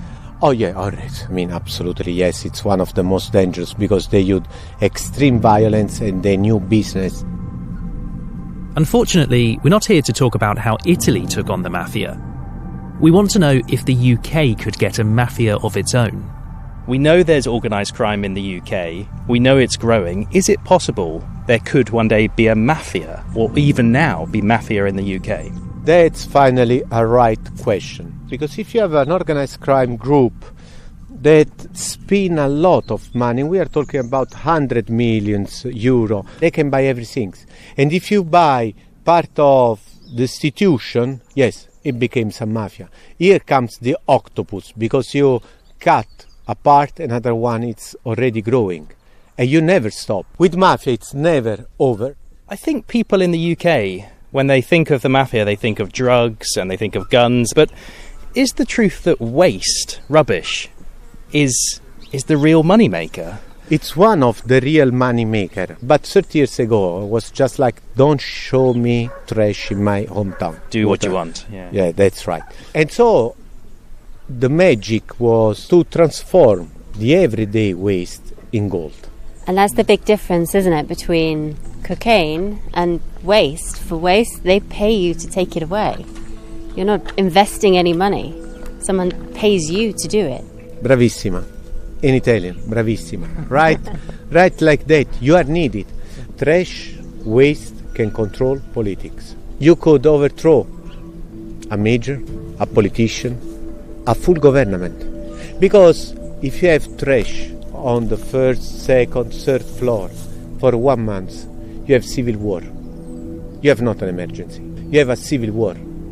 You have no idea. It's hell on earth. In total, the Camorra dumped 10 million tonnes of waste in this region. Eventually, the government, special services and police fought back and shut them down. The fires have stopped, but the waste is still there. Just like it is in England, and of course in Maboy Road in Northern Ireland. Before we go, there's one last warning. Sergio said the only reason it was all stopped is because people started noticing something strange. Little child dying at the age of 1, 2 years old, and so on and so on. Next time, a campaign to get the world to listen. Did children in Italy start dying because of dumps? BBC Sounds. Music, radio, podcasts.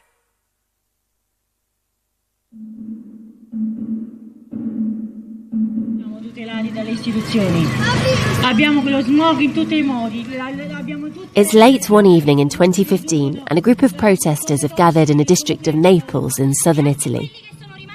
It's almost pitch black and they're huddled in scarves and hats, their cheeks turning pink in the cold. But every now and then, they burst into cheers as one woman speaks.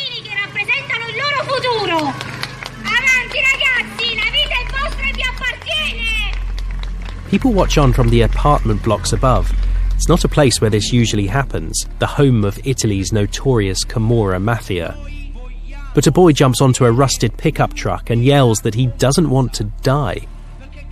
That he stands with Marzia Cacciapoli, the woman who is confronting the mafia, and everyone who has failed them. Nobody else knows it, but for Marzia, it's like a series of strings have snapped, and she cannot stop. Not until the children stop dying of cancer, or until someone recognises it's the dumps that are killing them.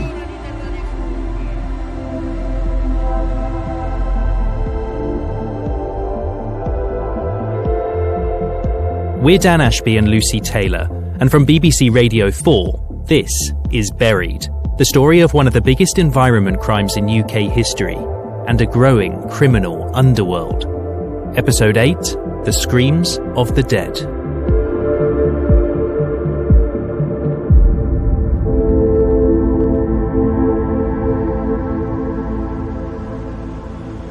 We came to Italy to see how waste crime impacts communities when it's out of control. We thought it was a story about the mafia and the environment and money. But now we're learning there's even more at stake. And that woman in the protest, Marzia, she can help. We've come to meet in a small public piazza near where she lives in Naples. Her campaign is not over, and her story starts with her son. So did this play park look like this when your son was small? Has it changed? No, the park hasn't changed that much in the last 10 years. It's just before it was a little bit more lively, and now it's in a bit of a lull. There are swings, a slide and a closed-down cafe. And she's right, it is quiet. We only see one family playing the whole time that we're talking.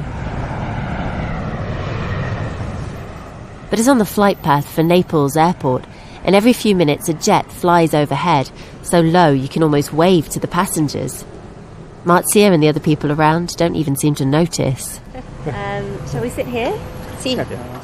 Marzia's story starts with her son, Antonio. Wow. That's him in a video, aged about 8, playing the xylophone. He's cute. Lots of curly black hair and a big smile.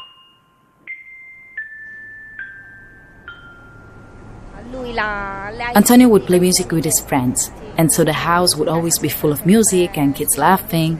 He was very talented, and his idol was Michael Jackson. Marzia used to play with Antonio in this square, and then later he would hang out with his friends here. As a boy, my son Antonio was very extroverted, very curious and lively. He knew more people than I did because he would go up to people and do sketches in front of them while I was doing the grocery shopping. But there was a day when Marzia realised something was wrong. It was the summer. They'd noticed that one of his legs wasn't working quite as it should be. Antonio used to swim, so he had a very athletic body. But I noticed that one of his legs had an odd limp. And so we went to the doctor, and because it was the summer, the doctors told us to go to the sea to see if he could walk it off. So they went to the beach, along with the holiday crowds, and there in the sun and sand, among families playing and splashing, that was when they realised that no, he wasn't going to just walk this off. That was the day that I realised there was not only a problem with his leg, but also a problem with his arm. The same day we took him to the emergency room.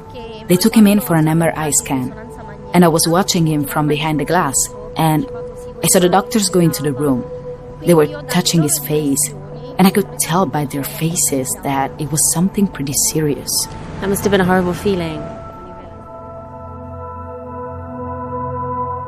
At the time, Antonio was just 9 years old, but Marzia says he understood everything that was happening to him. Whenever there was a meeting with the doctors, Antonio would listen, and he would later go on to the internet to look up the terms that he was hearing the doctors say. Then, 2 months later, they found out that he had this specific type of brain tumor, glioblastoma, which is a cancer that usually affects people over 55 and certainly not people who are 9.5. He understood in his own way. There was no going back.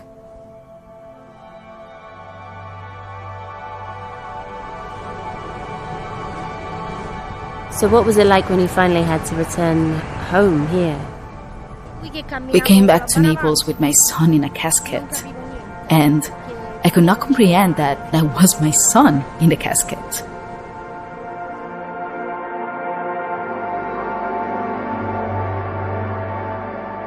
But just after Antonio died, Marzia was to find out that his story wasn't unique. And for her, all that sadness was about to turn into fury. We had known from early on that this cancer wasn't caused by something in his genes. They told us that it was caused by something in the environment. And that's when I started to think about all the smells that were coming from where we lived, the smells of the waste burning around us at night. And I slowly started putting the pieces together. And then, Marzia found a social media post saying other children were dying too. The person who posted it was Don Maurizio, a priest who was galvanizing people into action. We want to know whether there's evidence that the dumps could be to blame, so we need to speak to him. His church isn't too far from here, but it's right in the heart of the Mafia neighbourhood.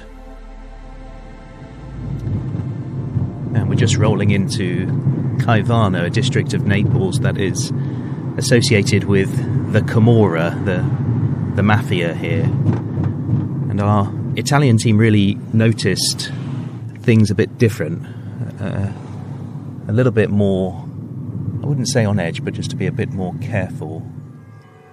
We pull up outside a church and the streets are empty with the exception of an occasional slow-moving car. It's a hallmark of the Camorra Mafia, so our producers ask us to go in quickly. Wow, look at these gates by this church. Yeah, there's a lot of security. There's a lot of security by the church. There's a beautiful building. Buongiorno. Nice to meet you. Nice to meet you. Stiamo qua e dentro dove volete. Inside, yeah, please. Yeah. Wow, what a gorgeous church. Yeah. It's big and modern with wooden sculptures of Christ and light flooding down from high windows. But our attention is drawn behind us, where two men pace around the front porch. Every time I look at them, they're watching me. We'd read about them, but I'm still surprised. It's his own security detail to keep Don Maurizio alive. It's hard to emphasise how relaxed the priest looks despite this. He's tall, with floppy grey hair, and he's dressed in black casual clothes. He slouches in his chair, and he shrugs when he talks about the people who want him dead. But in one hand he fidgets with prayer beads, as he remembers what the Mafia have done. Our producer translates. The peak of the situation when it became the most dire was in 2012, when the smoke from the fires was so intense that it entered into the church and they were no longer able to do the Mass. It was at that point that he also started noticing an increase in funerals for children and young people. Does he have an idea, Padre, how many families do you think may have got cancer from this kind of illegal waste? It would be easier to say how many people didn't have cancer. Just in this past year, 2 brothers and his sister-in-law have died, and his nephew in this moment is undergoing chemotherapy. The rates of illness and death scare him. Back in 2014, campaign groups tested and found high levels of arsenic in people's blood and breast milk. But officially, authorities denied there was a link with the dumping. And it was Don Maurizio who had the idea for bereaved mothers to join together in protest. He felt that nobody was listening to their complaints, and he said if they're not going to listen to the screams of the living, maybe they're going to listen to the screams of the dead.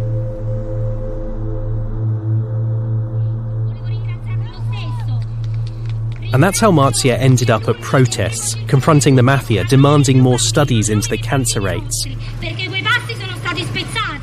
They wrote letters to Parliament, even the Pope, rallied, organised, went on radio shows, news bulletins, year after year. And then, finally, in 2021, an investigation by Italy's Institute of Health did find an increase in the number of childhood cancers and other serious medical conditions near the waste sites.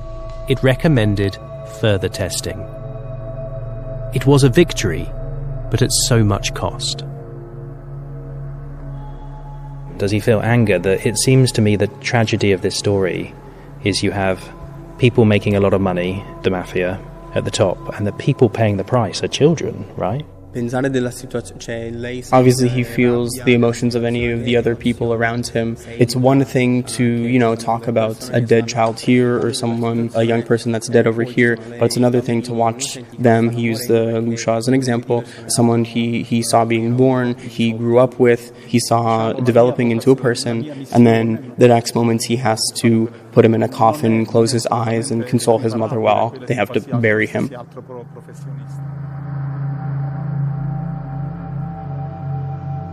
Last year, the mafia left a bomb at Don Maurizio's church, targeting him.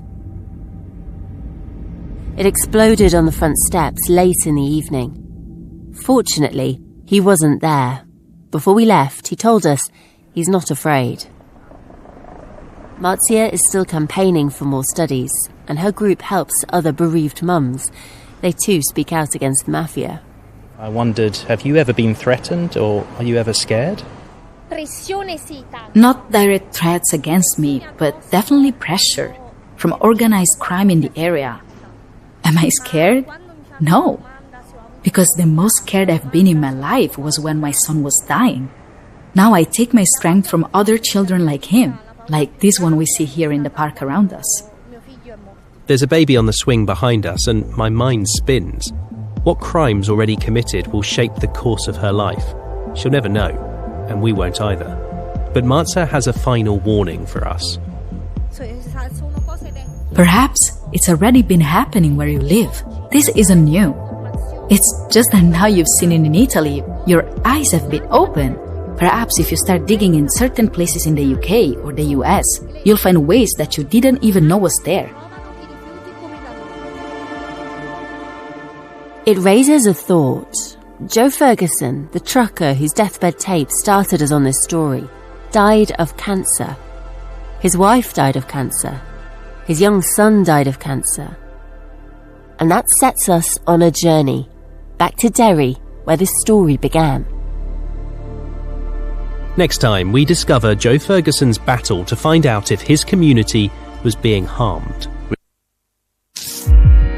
BBC Sounds. Music, radio, podcasts.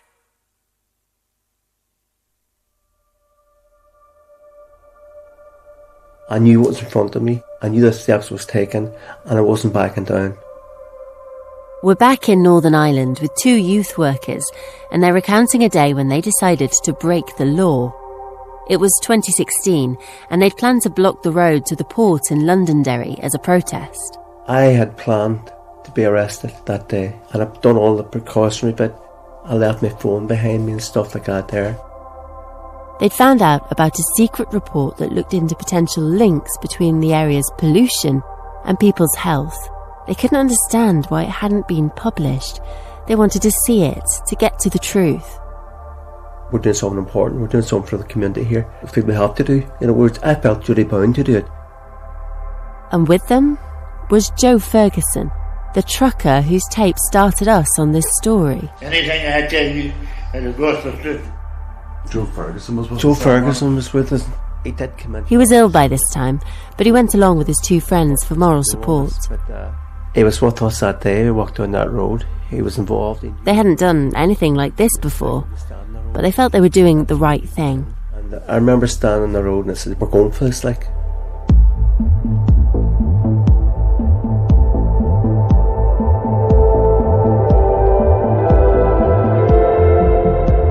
We're Dan Ashby and Lucy Taylor, and from BBC Radio 4, this is Buried, the story of one of the biggest environment crimes in UK history and a growing criminal underworld.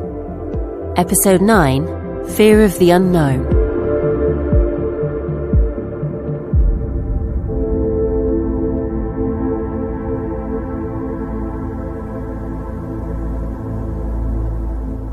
On our trip to Italy, we looked at whether illegal dumps around Naples were linked to unusually high rates of cancer, and it got us wondering, could dumps here in the UK be making people ill? We're back where we started, near the 1 million tonne dump just outside Derry. That's how determined I am, We're in Joe Ferguson's village, Strathfoyle, looking to find out more about what Joe knew. And Joe's son Sean told us to walk over the road to the local youth centre because Joe had friends there. Hi, Dan. Dicey, is it? Dicey, Dicey and Paul, nice to meet you. And Dicey, where does Dicey come from? School, got into school sometime. Dicey's real name is Eamon O'Donnell, but no one calls him that. He and Paul Hughes helped to run this community centre. Dicey's small and slender, in his 60s, and always wearing a warm hat, even indoors. He takes us to the back of the room, past posters offering help with loneliness or mental health, to a wall of photos. And we notice a photo of Joe Ferguson up there with his wife. Yeah, that's Joe there. Yeah. Then we realise everyone whose picture is on this wall is dead. Dicey starts going through them. That's who guy died with testicular cancer. That's the guy who worked with us too. I visited him before he died as well. I'm not sure. I think he had cancer. I think he had. There's a heaviness in his voice. A lot of people he knows have died. We go upstairs and find a quiet room with a few cups of tea, and he tells us that over the last 10 years he'd take groups of kids out as part of his work, and he began noticing their poor health. And there it was, asthma. We were looking at it all the time, and that was back then. Well, give me a sense of the numbers you're talking about. See, I was taking a group of 20.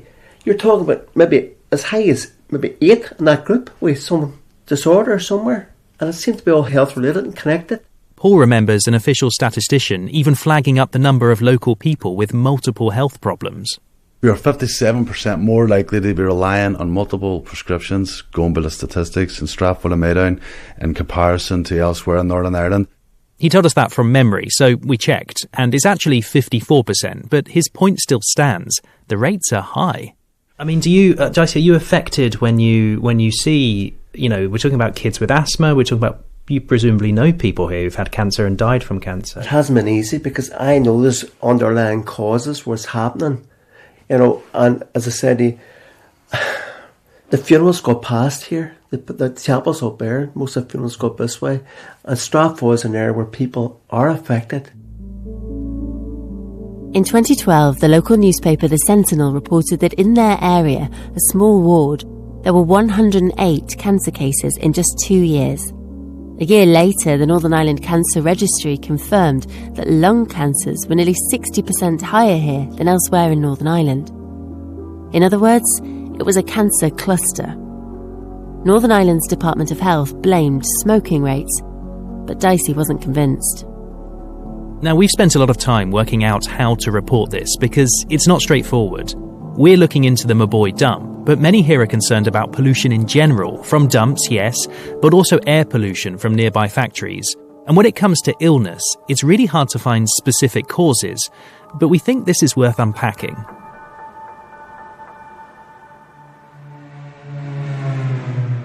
Back in 2015, the local council was concerned enough to complete its own research into links between pollution and people's health. But when local businesses read a draft of the report, they took out an injunction to stop or delay its release.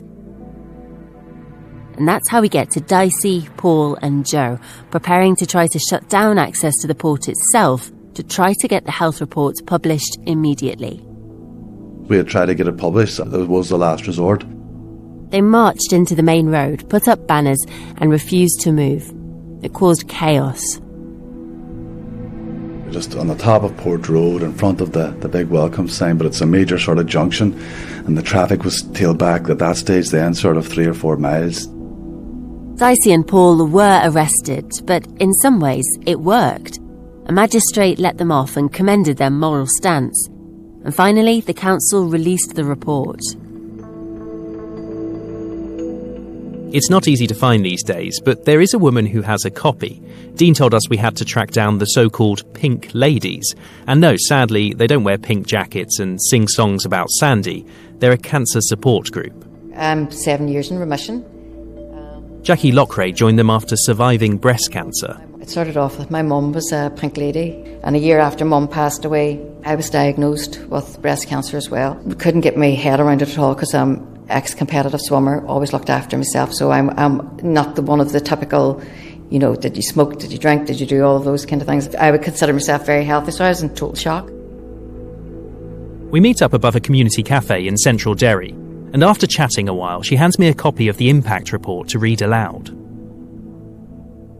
This is the health impact report, and this is the report that they that wasn't published for a while. We know that people protested over it. They did. Yeah. Yes. And it says here, the review of information regarding cancer clusters in the study area identifies the need for further information. Interesting. Mm-hmm. And the evidence gathered by suggests that we should adopt a precautionary principle.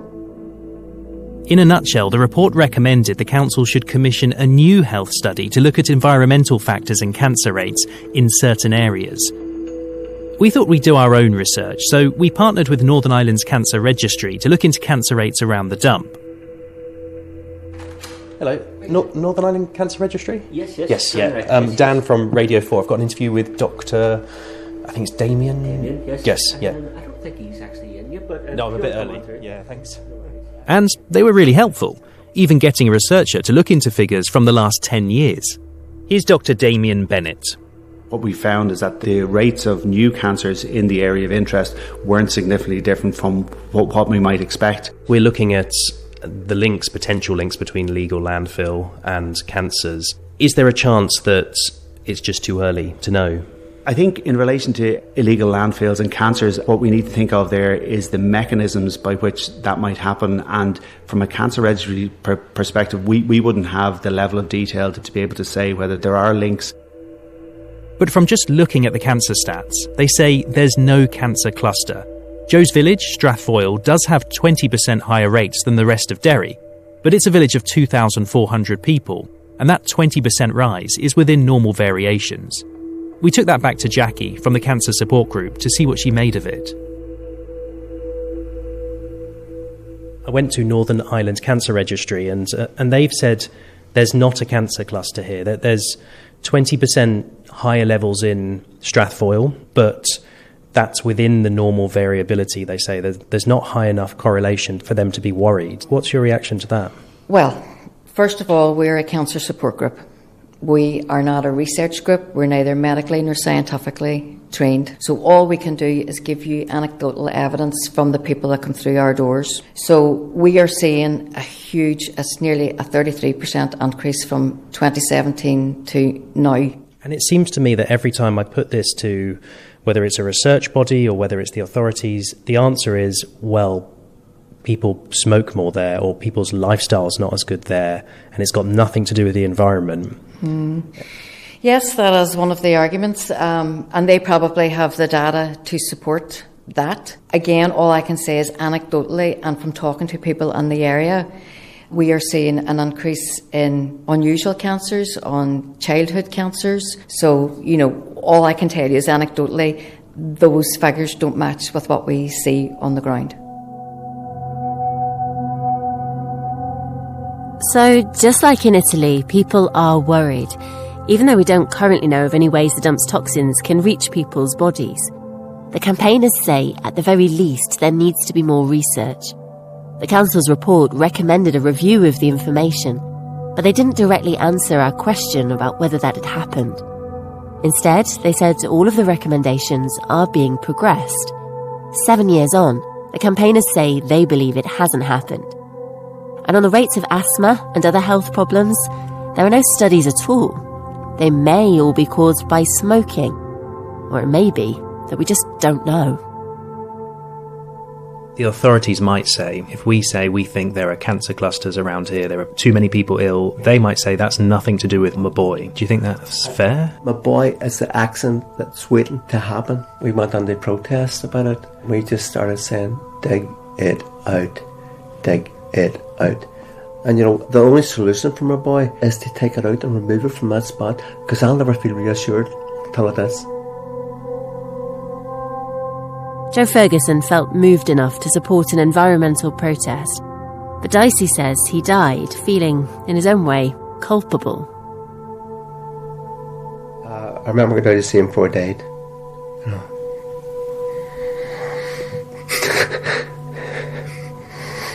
That was hard. You were obviously really close to him. That's what you call an honest connection you make with somebody, with Janet. That's a lovely person.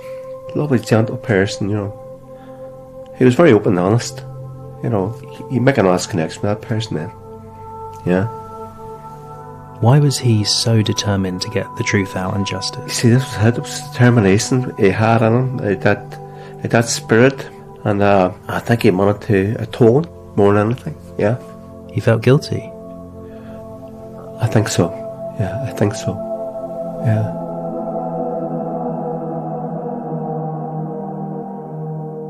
Joe died feeling guilty for the impact of Maboi on his people and the landscape. But we've always felt like that was the motivation for his dogged pursuit of the truth, not the secret itself. Was there something else he was trying to tell us? Something we're missing? That has dogged us for this series and this community for years. In our final episode, it's time for answers. From the accused. I've just found a spot outside the courthouse. First time seeing the defendants. BBC Sounds. Music, radio, podcasts.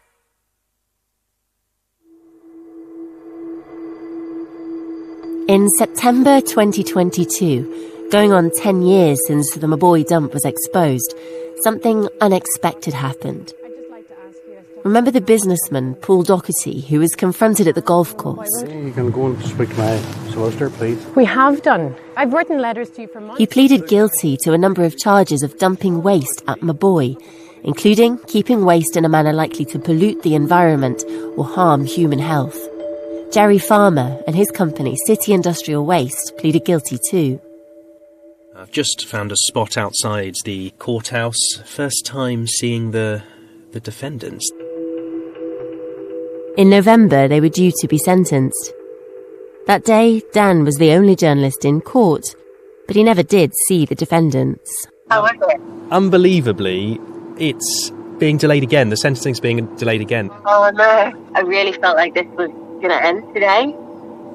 I just really believed it. I can't believe it's continuing on potentially for months more. So we're still waiting for justice for a 1 million ton dump that hangs over Northern Ireland. It wasn't the ending we imagined, but in this episode, there are far greater surprises to come. Remember Joe Ferguson, the trucker who left us a tape that started this whole journey? Until his last breath, something was eating him up about this story, a secret that nobody knew. We're about to discover what it was. Brian. Yep, I know you are. Just say, get into bed. Joe is a good word.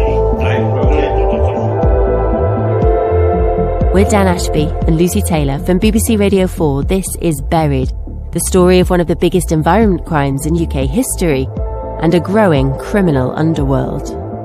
Episode 10, What Joe Knew.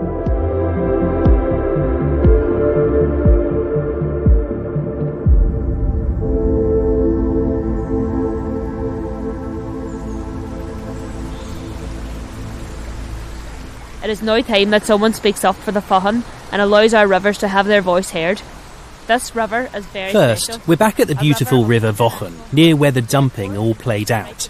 Dean and Mary are here, the campaigners who spent a decade fighting for truth and justice at Maboi. We're 2 years into this investigation, and I still haven't seen the iconic salmon leap out of the river.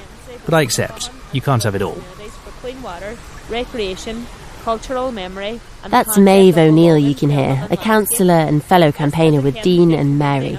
And we might be witnessing a tiny bit of history. The rights of the River Faughn are therefore synonymous with the rights of humans and interdependency. She's reading a victim impact statement, which a judge will take into account in the sentencing over the Maboi dump. Normally, only people are considered victims, but this is a legal first. This time, the victim is the river itself. We understand this may be the first time in modern court history in Northern Ireland that a victim statement has been issued specifically on behalf of non-human kind. It should be noted, however... This was supposed to be read at the sentencing, but here we are, still waiting for somebody to be held accountable. In some ways, it feels appropriate that they're reading it by the river instead. So who will speak for the River Faughn? Who will speak for the endangered Atlantic salmon that migrate to the river from Greenland and spawn on its gravels? Who will speak for its protected otters, its trees such as the oaks, alder and the willow? It was precisely these questions that... She comes to the end, and I'm gearing up for my first question, when suddenly...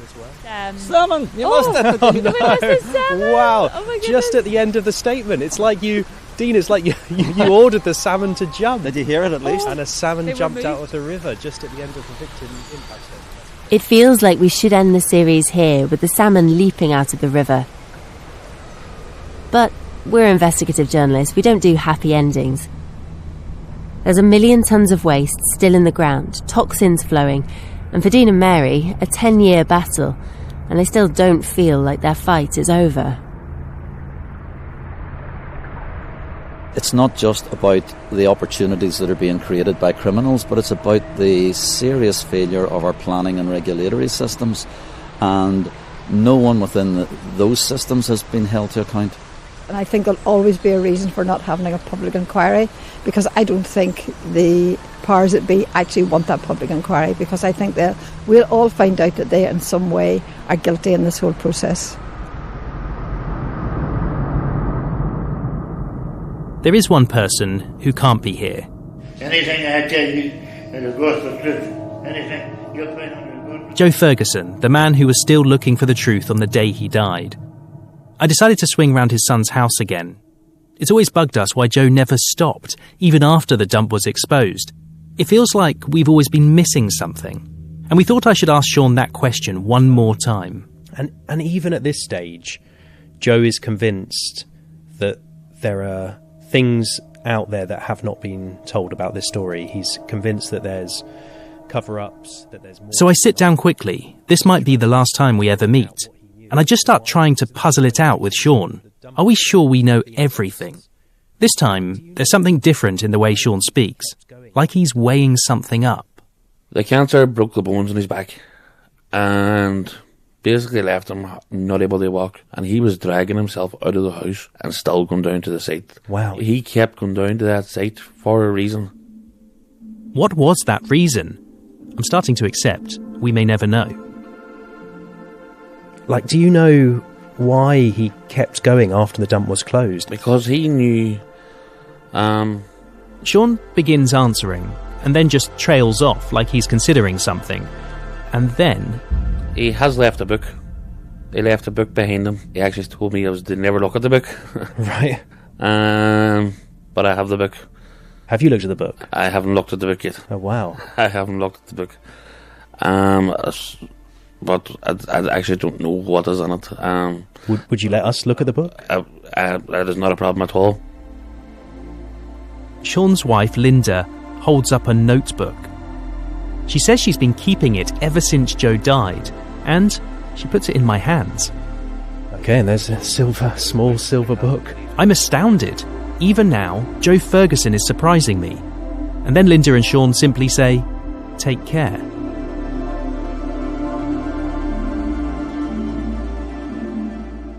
So, from here on it gets a bit crazy. I get out to the car and quickly flick through the book, and there's loads of names and numbers in it, people who Joe Ferguson probably called or met to raise the alarm. I'm wondering about phoning them all, but then I notice something. It's easy to miss because it's at the back of the book amongst blank pages. Joe's handwriting is hard to read, but it looks like directions to dumps across the border in the Republic of Ireland. The directions are so specific, they don't make any sense to me. But I only have one evening to work it out before I have to return to England. So I take a taxi. There's a man I know who may be able to help, Gerard Moyne, a campaigner against waste crime in Ireland. I spoke to him 2 years ago, but his story felt too distant at the time from ours. Now, I'm not so sure. So eventually, I just bowl into his house. That's my mum. Oh, hello. I've barely set up my mic, and he starts talking furiously about illegal dumping. Did you see them dump it? Did you... Yes. You did with your own eyes? Yes. Absolutely. And it's like I'm with the campaigners Dean and Mary all over again. He begins telling me he's spent everything trying to expose the scale of illegal dumping here. It bankrupted me. Totally. And left me personally in massive debts. I had to remortgage my home.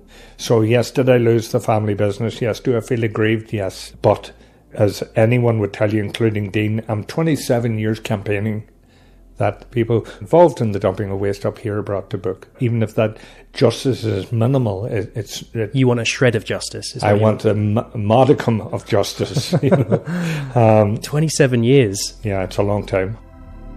So Gerard's invested in this, and if anyone can help me work out what Joe was trying to tell us, it's him. I need to cut to the chase. It's getting dark. Have you heard of Joe Ferguson? Mm-hmm. So this is a book of notes that Joe kept. Right. But this is the bit that intrigues me, right? Because he starts at the back as well. And this, what is this? He lists... In 200 yards across the road, take a right. The dump is asbestos. Is that a dump we didn't know about? Yeah. Is that a dump that you didn't know about? Yeah. So these are potentially dumps that nobody knows about? Exactly, yeah. They have to be. I know we have to find out what's there, but the directions are years old and so local, I'm not sure we'll ever find them. Turn up at Chapel, go over a small bridge, come to a garage. But then Gerard says... I know where that is. You wouldn't go today because it'll be long dark before we get there. Right. It's too far away. I wonder if we should go, and even though if we go now, I mean, even if I just go just to spec it out, I can jump out of the car and have a quick look. See, the problem is Lunsford is a huge area. So is the sign still there? He's not sure we're going to find it, but we get in the car. It's a half-hour drive to where he guesses it could be. His village falls back behind us and we rise up into the hills with the Atlantic Ocean beneath us. It's just spectacular, beautiful scenic area. Then there's that déjà vu again. Another beautiful area, just like around the Maboy dump. I realise now why he thinks we'll never find it. It's so vast. And then he sees something. This is the Lunsford sign here. There's the Lunsford sign, yeah, that was in the notes. Just up the road here. And Joe's notes, they all add up. Has he been trying to lead us here all along? To secret dumps of asbestos?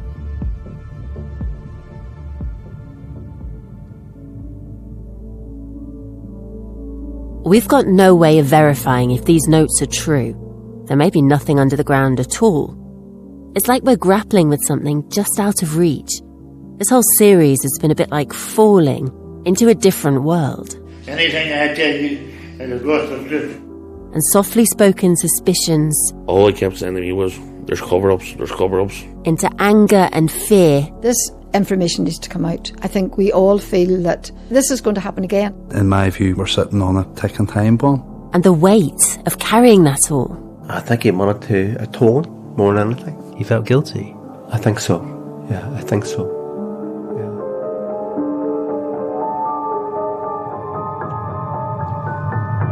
And into this moment, maybe, where Joe wanted us to be all along. They're quite obscure to me, but you're pretty sure this is where you think... Yeah, absolutely. Yeah. Yeah. Just up the road here a little bit.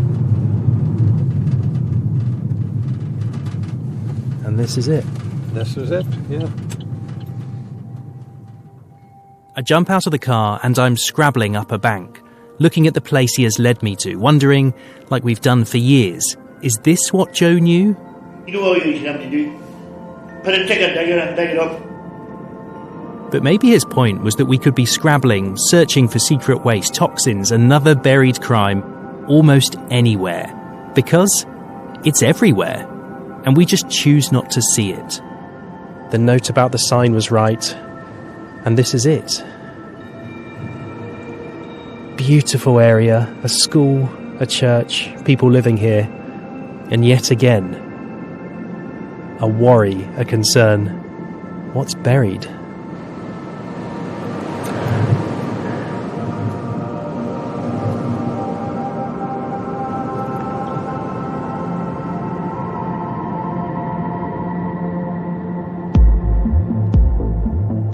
This was a Smoke Trail production for BBC Radio 4, written and produced by Dan Ashby and Lucy Taylor. Our researcher in AP was Tess Davidson. Our field producers in Italy were Savine Massimo Matozzi and Nunzio Russo.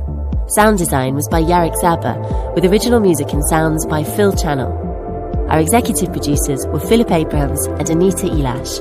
The commissioning editor was Dan Clark.